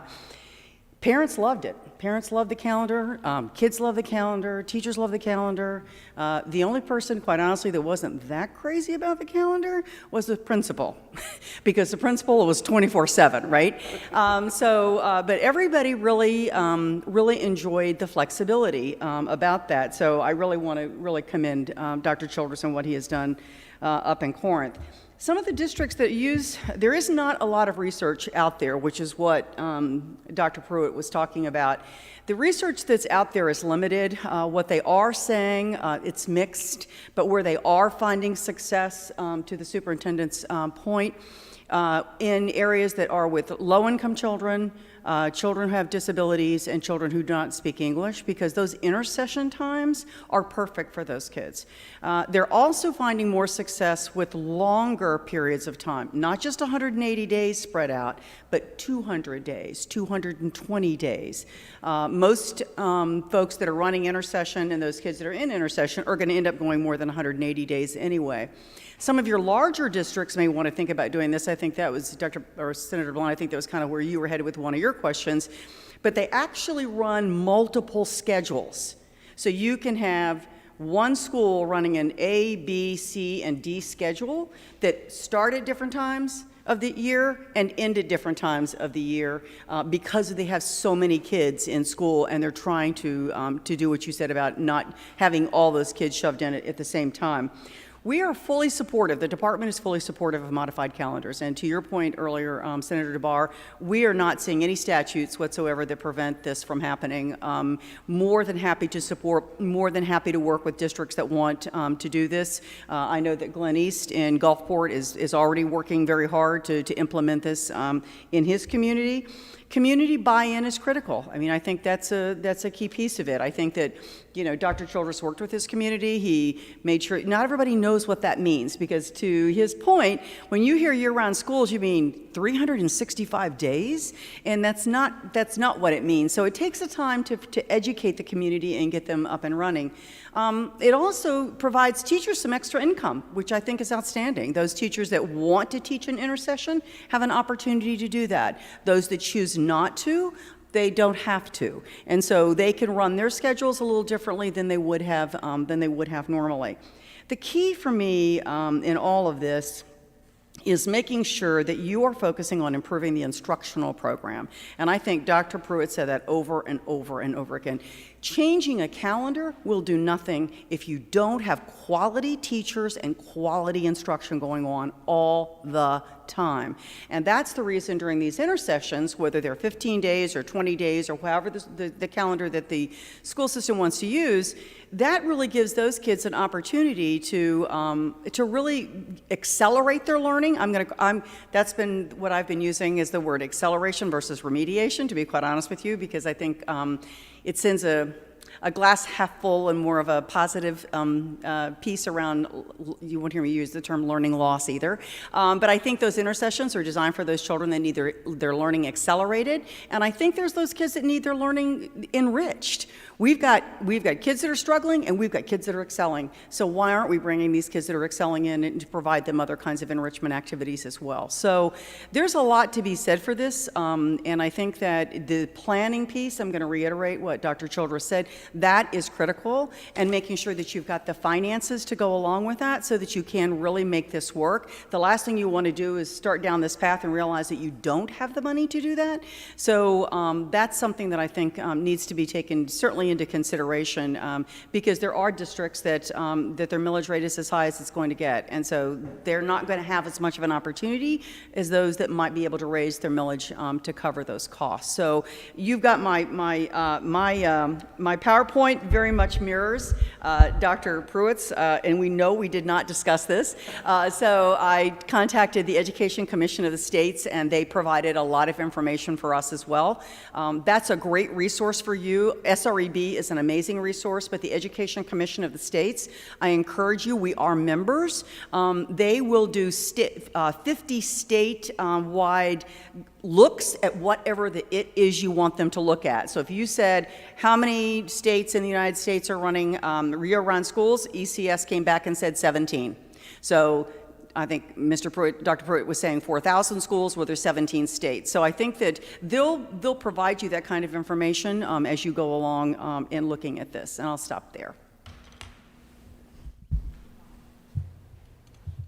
I have a question for Dr. Wright on the year-round schools. Okay, Senator McMahon. Okay. Thank you. Thank you, Mr. Chairman. So you said something, I had never considered the rotating school district, the rotating schedules for large districts. I happen to represent Tupelo High School, with the largest high school in the state. So that's always a challenge about the campus. So that was an interesting perspective. Is anyone doing that? Oh, Florida's been doing that for years. I mean, I can tell you that that was, I won't tell you what year, but when I was a principal. But they were, many of their schools run that schedule, and they give parents the option. So to Dr. Childress's point, the schedules are put out there, and siblings are given priority, so that if you're running schedules at the elementary, middle, and high level, then you as a parent can sit down, and siblings are always placed first. Hopefully given their priority first. Well, that's the way Florida was doing it, so they could make sure all their kids were on the same schedule, even though that they were in a larger district. And athletics, they did work out. Athletics is always something that's got to be taken, or any extracurricular activities, quite frankly, have got to be worked out. And I think that's the thing that it really is important, because kids need that well-rounded schooling, and so we need to keep that in mind.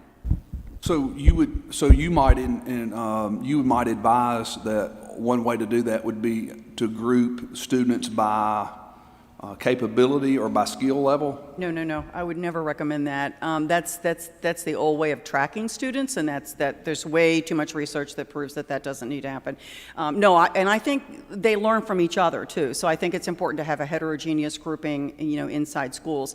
But it's the way, when I'm saying siblings, if you've got an elementary school child and a middle school child, then as a parent, when the calendars are put out, you can see whether it's Schedule A, B, C, or D, you want both of your children working on. And so the school district really worked with parents if they were running multiple schedules in order to have their kids on the same schedule, so as it wouldn't interfere. And to Dr. Childress's point, that came from parents that I interviewed. They love the idea of being able to have vacations at other parts of the time, because quite honestly, in Florida, it's hot as blazes in the summer, and so they love the idea of having a time that they could go in October and head north if they wanted to head north and ski or whatever the case might be.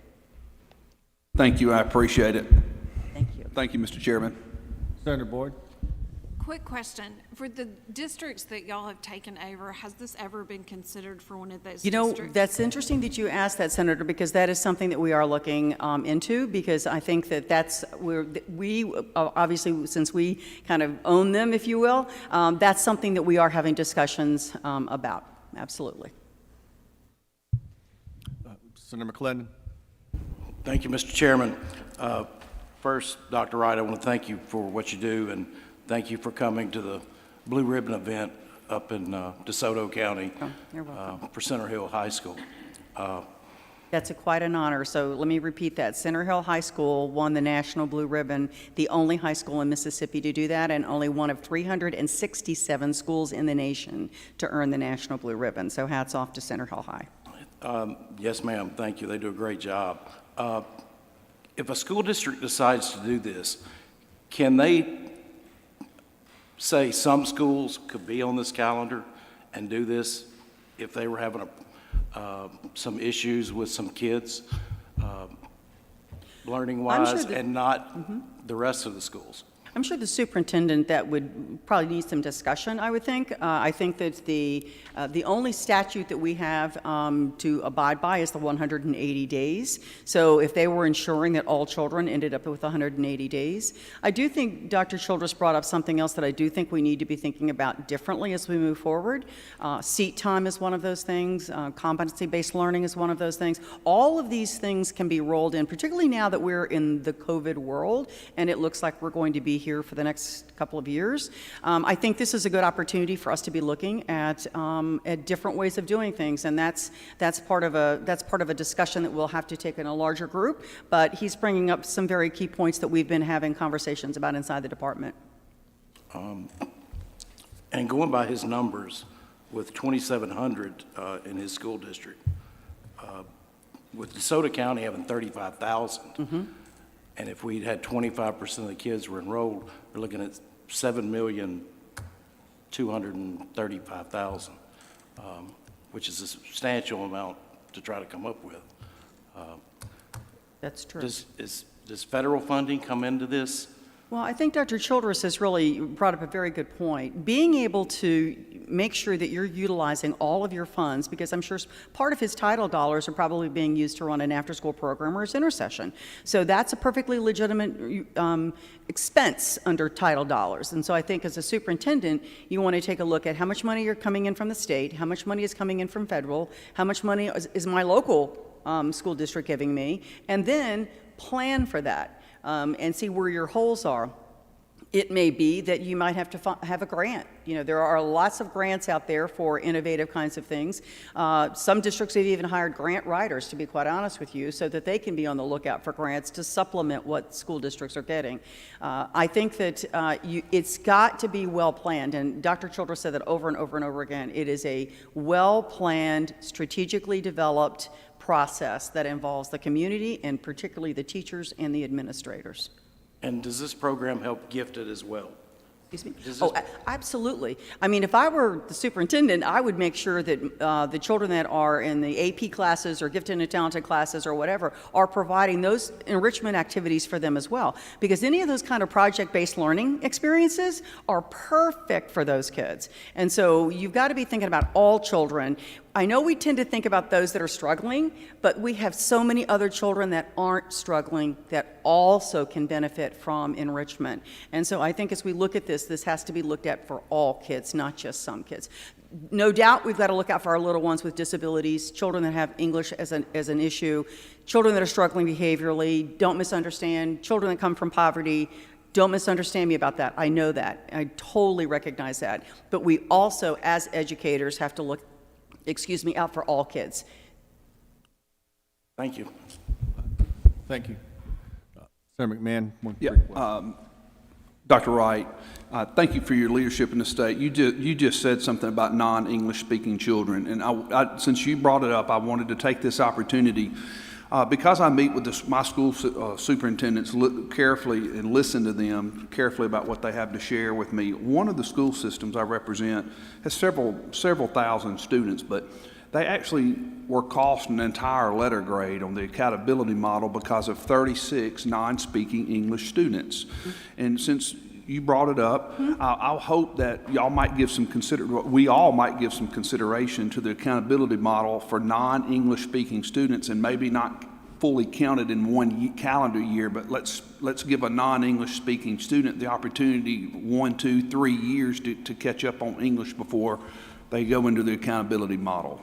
Well, unfortunately, Senator, that decision is out of my hands. That's a federal requirement. So we're required by federal law this was a brand new component that was added to every single state's accountability model by the federal government 2 years ago? 2 years ago. And so we don't have any choice in that. And they expect us to assess and report annually all of those children that fall into that category. And that was set by the National Department of Education? Yes, sir, it was. United States Department of Ed. So we don't have a choice about that. It's a federal requirement that we meet that? Yes, sir. Yes, sir. All right, you've been helpful. Thank you. You're welcome. All right. Thank you, Dr. Wright. You're welcome. You want to move on to talk about the distance learning program? I'm going to bring up my Chief Information Officer, and John Cramen is going to give you, if you could go to those next 2 slides, he's going to give you an update on Mississippi Connects, which thanks to you, and while he's working his way up here, I want to say thank you for the $200 million that you have given us to do this. I can tell you without one moment of hesitation, Mississippi is leading the nation in this effort. There is not a state in the United States that is doing something as comprehensively as we are doing it, and you deserve all the credit for that, because without your funds, we could not have done what we're getting ready to do. And it is nothing short of amazing, and lots of excitement around the state about it, but you do need to know, because of you, we were able to jump to the top of the supply chain. And I can tell you that I've got colleagues around the nation that are waiting now until spring and summer for delivery, because Mississippi pretty much purchased everything that was inside the United States for purchase. So hats off to the legislature, and I'm going to turn it over to Mr. Cramen. Thank you, Dr. Wright. We appreciate you. Thank you, Chairman DeBar, for the opportunity to talk to you guys today. I believe there's another set of slides that are up on the deck to pull up. If not, you have them in your hands. The last two on my deck. Okay. Well, just to be brief, and then see if there's any questions that you all have. Make sure you speak into the microphone so we can all hear Sure. you. Is that better? Thank you. Okay. So the first slide I'd like to draw your attention to, Mississippi Connects. There are 6 components to this program. Just like with the earlier presentation around year-round school, there's not a silver bullet, right? This is about different pieces working together to try and solve a problem. The core of the work that we've been doing right now has been focusing on the devices and software that are available now to districts, as well as the efforts on connectivity. But we are moving aggressively into 2 new phases. One is to work through the reimbursement to get the funds that you provided to get those out to districts. We've started reviewing the reimbursement requests, and we'll be proceeding with that through the end of December. Professional development is a big piece of this, as well as social emotional learning, telehealth, teletherapy, to make sure that we are helping support the teachers and the students as they're working with these technologies and through the challenges of being at home. Look at the next slide. The next slide is about the status of the deliveries. As Dr. Wright mentioned, SB 3044, or the Equity and Digital Learning Act, really provided us with a major opportunity to do great things for the state of Mississippi. I was listening to a institutional investors call with CDWG, which is one of our partners, and with a global audience, they outlined the impact of this project on the state, and so we've actually gotten to international attention in addition to all the attention we've gotten in the media. All but one district applied to participate in the program. We began, once all orders were placed by the districts, we were at 320,000 devices that were ordered through our program, as well as the law provides, 70,000 devices that the districts ordered independently. A good chunk of those were ordered prior to the establishment of our EPL, or Express Products List. And we have noticed that actually this number has shifted a little bit as districts have realized that their delivery schedule from their vendors that they purchase from independently were starting to drift into the later part of this year or even into next year. And we actually moved between 3,500 and 4,000 units off of that 70,000 list onto our EPL, and we were able to accommodate those requests from districts. The next bullet here regards the delivery. As of November 6th, we were at 185,000 units. Twice since I entered this room, the number has gone up in terms of what's on trucks and or scheduled for delivery. We are now at 226,487 as of about 15 minutes ago that are on trucks scheduled to be delivered to our schools in the next couple of days. That leaves us with about 97,000 units to go between now and end of next week. So that pretty much about 7 business days of deliveries, which we should have no problem meeting. We're currently about 15,000 plus a day right now arriving at schools. So we're doing very well on that front. The districts have until the 20th to get the devices delivered by our program, though their reimbursement request by December 1st accommodates their independent order. So there's an extra few days. We did time this in our contracts to make sure that the deliveries were arriving prior to the Thanksgiving week, because we know that schools are often closed during those days. I know that some have asked about recently about Vicksburg and Kosciuszko and a couple other districts, so I have updates if anybody has any particular questions, but we're moving aggressively to get these delivered, and I'm absolutely excited to answer any questions that you may have. Thank you, John. I just want to go back to something Dr. Wright said. It's important to note that I believe, and correct me if I'm wrong, because of the legislation we passed this last session, we went to the front of the list to get devices. Because of the bulk purchasing authorization we gave you, we were the first in the country to receive devices because of that bulk purchasing. Isn't that correct? Yes, so there are several states around the country that have also put money into this idea of getting devices into kids' hands, though each individual district's competing with each other. There's about a $5 to $6 million device backlog currently right now. That means 5 to 6 months of delay to get these devices. We were able to do 2 things with the bulk purchasing. One was to leverage the supply chain, and we were talking all the way to the chip manufacturers as well as the device manufacturers to begin to have an influence over how our devices were prioritized. And so, as I mentioned before with CDWG, for instance, briefing their institutional investors on this program, we were really able to get a lot of visibility on this, both on the Apple side as well as CDWG, which are two contractors that are helping us supply these devices. The second thing that the bulk purchasing was able to do, enabled us to do, was really to achieve effectiveness on project management, pre-configuring the devices. If anyone in the room has been to a delivery, you pop the device out of the box, it's already got a case on it, it's tagged for the school, all the software is loaded on it. In fact, the districts were able to get visibility onto those devices prior to them even arriving, so they could have seen them while they were driving on trucks around the country. So all the things that the districts have as these devices arrive is just really ready to go. And the support, not only professional development, but break fix, et cetera, warranties, extended warranties, they're good for the next 3 years. So everything the district needs on these devices is in place, and they were ready to go as they come out of the box at delivery. So this is no real impediment to them getting into the hands of kids. All of that was possible because we were able to take the bulk purchasing and achieve economies of scale and efficiency, both in terms of moving these fast, but also bringing them fully loaded and ready to go. And I've mentioned to Leah, this was the greatest thing you guys gave us was SB 3044 to have this amazing program. So thank you again, reiterating Dr. Wright's appreciation for that. So. It's a big deal for these school districts. All the districts I've been to that have gotten these devices in one box or pallet of boxes of all the power cords, and another pallet is just full of devices. You open them up, and the districts are just ecstatic.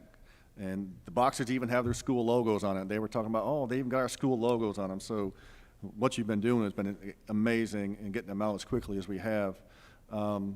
So with that, we've got about 90,000 to be delivered by November 20th. Is that Well, going to at happen? 90,000, a little over 90,000 that have to be scheduled for delivery. We're on track to get those, but this is a logistical, right? This is D-Day kind of like invasion level detail. So we're trying to get all that mapped out and give some 2 to 3 day forward projection on the delivery. So we know that we have about 95,000 to go to get scheduled out, but we are on track to get those all delivered in time. And of the $200 million, do you expect to have a zero balance by the end of the year, or there's no money going to be lapsing back into the trust fund, or what's that? Well, so there are two bills, right? There's SB 3044, which is $150 million, and then HB 1788, which is another $50 million. I would say that on the SB 3044, I do not anticipate much coming back. I think most of the variability in that would really depend on whether the districts that ordered independently are able to get those deliveries in time. I know that we have got ours handled, but we have no visibility into what the districts have done independently. I can't guarantee, because I still hear anxiety we had a call earlier today with them, et cetera. So if their deliveries do not arrive in time and we can't process all that reimbursement in time, there's a chance. I don't know how much yet, because again, we don't have visibility on that. But we're going to keep track on this on a daily basis on where we're going with that. I'll know more in a week, and I'll know more a week after that, and so forth. On the House Bill 1788, it included not only the public schools, but also private schools that were supplied to us by the Mid-South Association of Independent Schools, as well as the Choctaw Tribal Schools.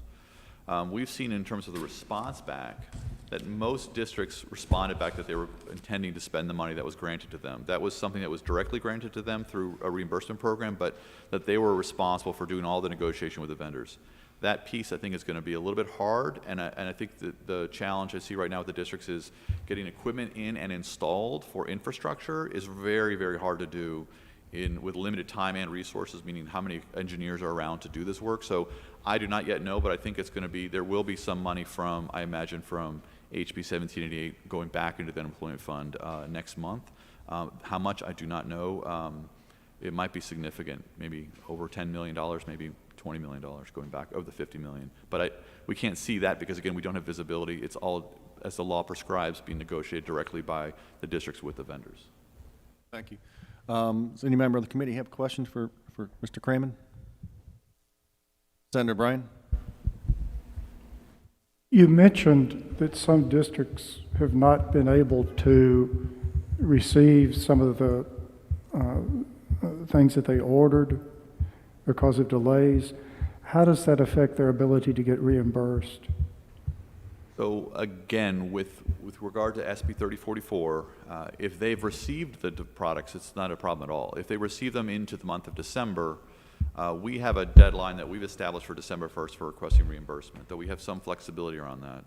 We talked with the districts earlier today and stressed the importance of getting those reimbursements submitted as quickly as possible.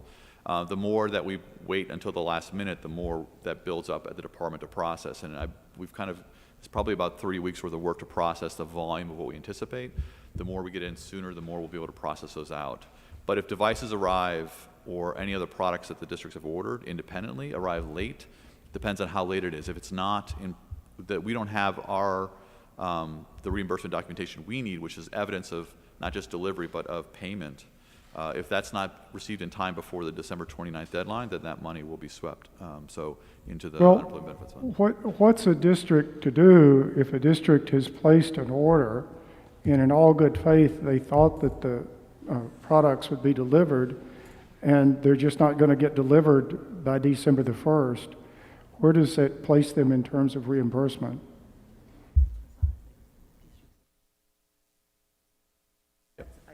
Yeah, sure. So if the district has ordered independently of us, because we are fine on our timelines, we feel confident that we'll be able to meet our timelines. I'm sorry as I can be. I just cannot understand what you're saying. Yeah.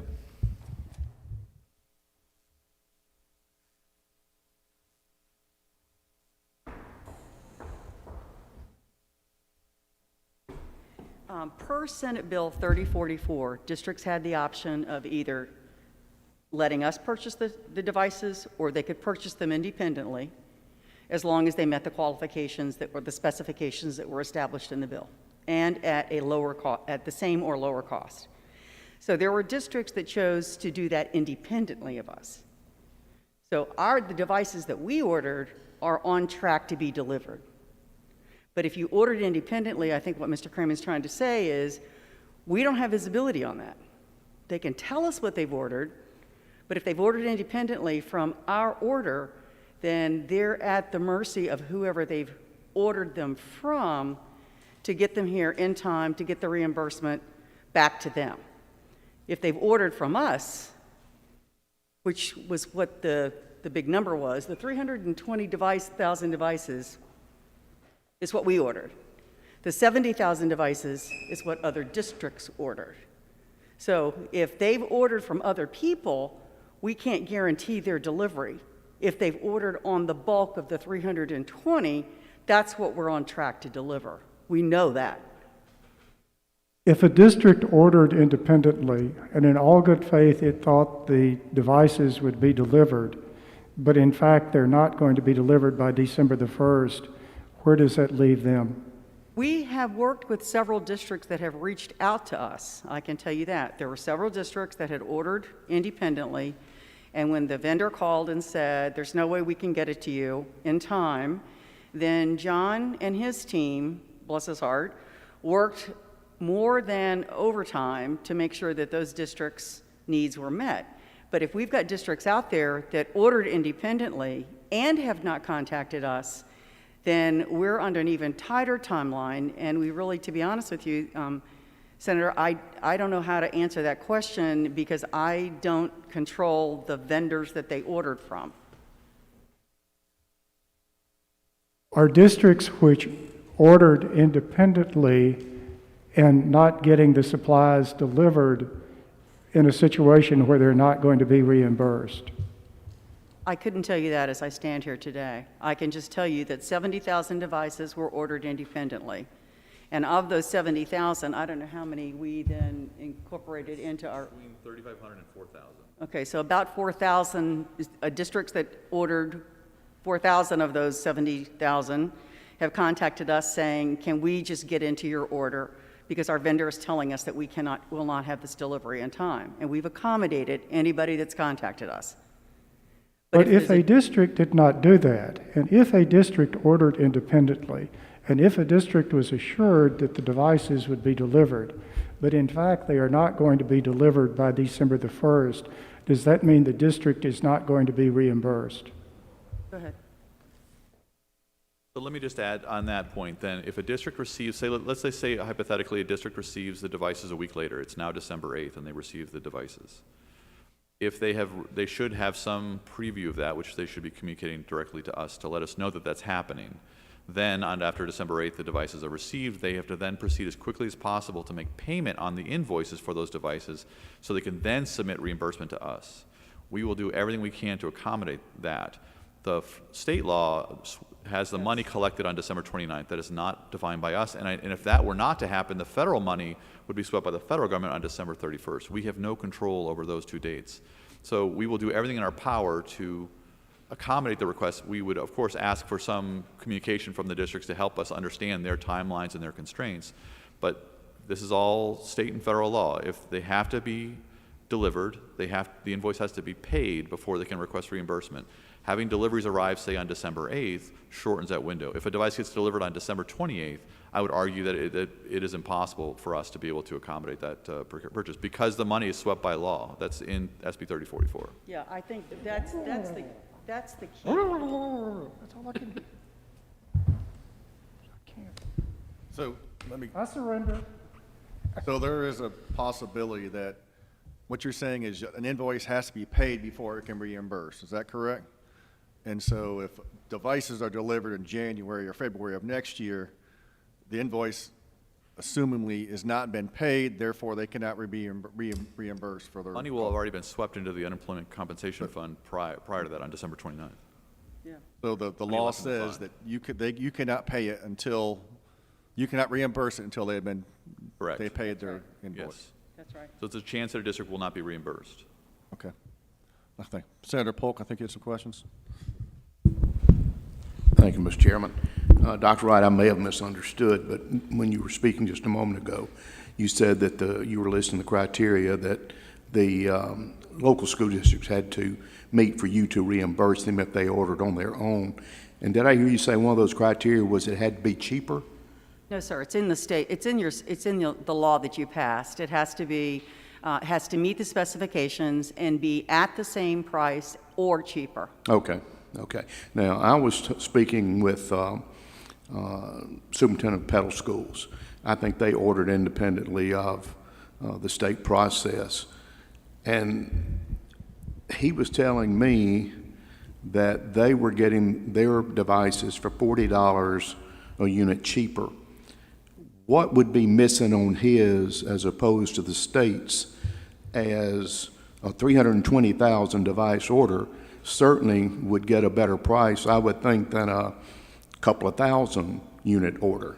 I can't speak to the vendor. I mean, the vendor may just have decided to come in under that cost in order to get the bid. I mean, that's the only thing I can say. Our devices are averaging what, $130 about? It depends on the. Go ahead. So there's a couple things. I mentioned it before with the bulk purchasing. One of it, sir, there's the device, but then there's the case, there's the warranty, there's the accidental break fix, there's the mobile device management, there's the web filters, all the things that are in the law about managing the devices and then the security of the devices. So one of the things that we found is that some districts that, for instance, have not purchased those pieces, we would encourage them to make sure they had all those requirements. So it's hard. When I've seen apples to apples comparisons between what we ordered, when districts approached us and said, here's what we think we could get, part of it was about the specifications, part of it was the price, and part of it was the timeliness of the delivery. And we did kind of guide them. So the second thing is, I mentioned before, is that we are also baking in professional development and a lot of the project management to get all the logistics of all this done. So there are costs that if you just bought 10 devices from somebody or 1,000 devices for somebody, managing that for 320,000 devices, there are costs that then, while the price may be lower for the unit, that you're then offsetting that with some logistical support to make sure all this gets done in a timely fashion. So, but we have yet to see, I think with one exception, any of the districts that came to us with a price comparison and a delivery schedule comparison and a specification comparison, only one district beat what we were able to put together when you compare apples to apples. So it's hard for me to, without seeing the specifics of a different quote, to see where that $40 difference. A district that does not meet apples to apples, would they still be reimbursed? Yeah, well, yeah, as long as it meets sort of the specifications. Also, a lot of units were purchased prior to the establishment of our EPL. So they were between March, the state of emergency declared on March 14th, and the EPL establishment. The contract was executed on August 20th. A lot of the 70,000 were ordered prior to that date, so in that window between March 14th and August 20th. The orders that came in later than that, where districts were looking for alternate or independent options, most of them really were just rolling back into our program because when you did the apples-to-apples comparison, they didn't match. There were some districts that had independently ordered that then found they could not get the delivery guaranteed, and they started to roll over into ours. I suspect we picked up probably maybe half or a third of what was likely going to be the case in terms of unsuccessful deliveries for independent purchases. We've absorbed 3,500 to 4,000 of those units onto our EPL because we just had some buffer that was built into our order to make sure we could accommodate all of those kind of loose ends that would emerge. Thank you. Senator Hobson. Thank you, Mr. Chair. I will, as it relates to Senator Bryan's questions, I have some creative thoughts about maybe some ways that we can possibly do something there, and I'll visit with Leah and Senator DeBar, Mr. Chair, if I could afterwards, just to maybe offer a possible solution to help. It's helping them more than it's helping you, I realize that. Second thing, as to the date, you mentioned if somebody got a reimbursement request in, after, and I've heard from my districts when I'm wearing my other hat that December 1 is the deadline that's been set, and I assume that that's been artificially set to give you time to process all the reimbursement requests. Because Right. it's all the reimbursements for House Bill 1788 and the reimbursements for Senate Bill 3044. So, and we're not adding any additional staff. So it's quite a process with our procurement and budget. Though I would mention, though, quickly, is that HB 1788 actually in statute has a December 1st cutoff. So that side of the project is not us setting a date. So that's quite a bit that's going to happen. But the other side's met to coincide with that, and also to give you time to get those, and that makes sense. I'm not arguing that, but I just want to probably shouldn't bring this up as much publicly because I don't want it, I think everybody needs to move as quickly as possible. Absolutely. I understand the urgency, but I would just offer as a boost of potential. There may be some districts that fall a few days late, and I trust that you'll do everything in your power to make sure those get reimbursed regardless, because I understand how this thing, everybody's rushing to get it done. And the deadline, the drop dead deadline is, is the December 28th, because that's when all the money gets swept. So what we're trying to do is to get ahead of that. That's the reason we set it for this December the 1st, because the rest of those monies then expire December 31st. I think we moved all theirs to the 15th, did we not? Did we move the education and all the rest of those to December 15, and then the drop dead for it was the 29th, if I recall. That's what I thought. And then I think we bumped it back to the 15th in the last round. Well, that's the of reason bills. we set it at December the 1st. So with John's example, if something comes in on the 8th, we're going to do everything we can to make sure that that's taken care of. We just tried to set it at the 1st so that for the money part of it, because it's just a lot to process. Sure. Yeah. I understand. Okay. So the one thing I would add, though, is that we did talk to the districts today specifically about reimbursement, knowing that there's this tension, and in the questions and answer portion of the webinar, they would writing in their concerns about these, like what happens if it shows up a couple days later. So what I urge them to do, which is consistent with where MD is coming down, is get in what you can get in now. Right. And the more we get now processed before, say, Thanksgiving, before like the 30th of November or the 1st of December, gives us more bandwidth to be able to deal with some of the wrinkles that may be coming up in December. If everybody waits till December 1st, I mean, we've mapped out the number of, it's likely 500 to 600 reimbursements to happen through both bills. And you just map that out. That's solid 3 weeks of solid 7-day-a-week, 10-hour days, trying to get through all that material, through all the different touch points. So if we get half that knocked out in the month of November, then that opens up a lot of room for us to be able to try and be flexible and account for some of these sort of unavoidable logistical problems that may be emerging on the Thank you for your attention to this important issue and your work too. Thanks. Thank you, Mr. Chair. Senator Blunt. Thank you, Mr. Chairman, and thank you all both. It's almost. Can you discuss what are the aspects in Mississippi Connects that help students who receive a device but do not have internet in their house? So I think there are parts of that, but I know that we all have students who are getting a device who don't have home internet. So what's included in this program to help those children? Sure. So, well, a couple things. First of all, Mississippi Connects covers both SB 3044 and HB 1788. And HB 1788 is principally about connectivity, or it isn't exclusively about connectivity. So the way we've been advocating or suggesting to the districts who have the flexibility under that statute to independently determine how to solve that problem is If you cannot get the internet to the student, you've got to get the student to the internet, right? So districts are looking at a whole host of local options. Sometimes it's even mixed within a particular district to say we're going to get some hotspots with data plans for kids who are within range of the towers that would allow them to connect at home. Others are working to move mobile towers into communities. Others are using buses with Wi-Fi set up on them. Others are strengthening community and partnering with others in the community to get more broadband built in. Others are bringing the students to school to get the internet. So there's that side of it. The other part of it then is, as we look at the software and the hardware side, part of what we also are doing is gathering information on the effectiveness of this in terms of, are the students active online, are they using the devices, are they using the software, are they completing their work, et cetera, is that we want to be able to see how that information share is, so between the teacher and the student interacting and sharing information. Here's an assignment, or here's a lesson, here's some completed work, here's a test, whatever it is, but also then how the devices are interacting with that. We want to be able to monitor and measure that. So if the modality of instruction, which is, are you online, are you offline, but still using the internet to upload and download work at various intervals, we are trying to make sure that the software and hardware work together harmoniously with whatever arrangements are necessary so that every district has the best chance of using those devices so the students can use them as tools for learning. So do you anticipate that if, that after this calendar year, the money that is spent by the districts, however they choose to spend it to connect those devices to the internet, is going to be in place for the life of the device? With the money that we've been given, that the districts have been given, they will do the best that they can for the connectivity.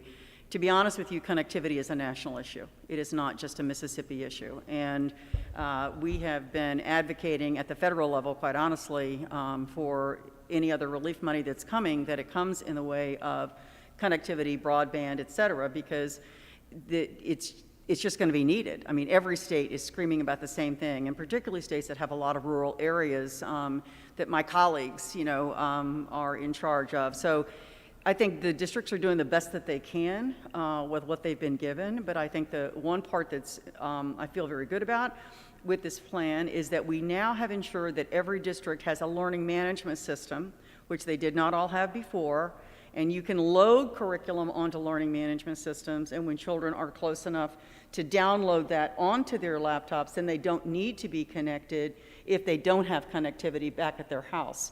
But that was a huge piece of our plan, was making sure that all districts had a learning management system.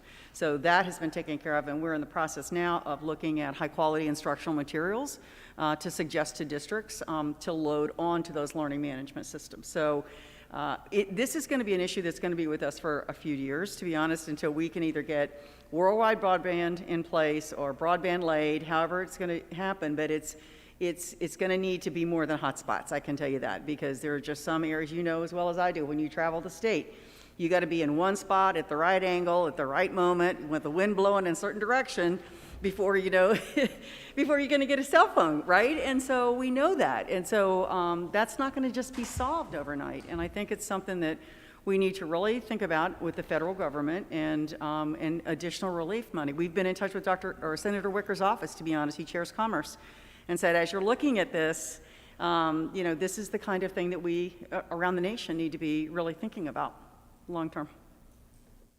Thank you, Senator Blunt. Thank you, Dr. Wright. We appreciate you and your staff, Mr. Creeman. This was no easy task in getting these devices purchased and delivered to our districts, and I appreciate everything you've done and your staff has done, and thank you very much for coming today. Our pleasure, our pleasure. I think that's it on the agenda. If there's nothing else, I entertain a motion. Rise and report. So moved. How'd you like the coffee? Good job, Paul. Good, thank you. It's sharp, it's strong. Yeah. I have a bowl that I just like bowl coffee. Yeah.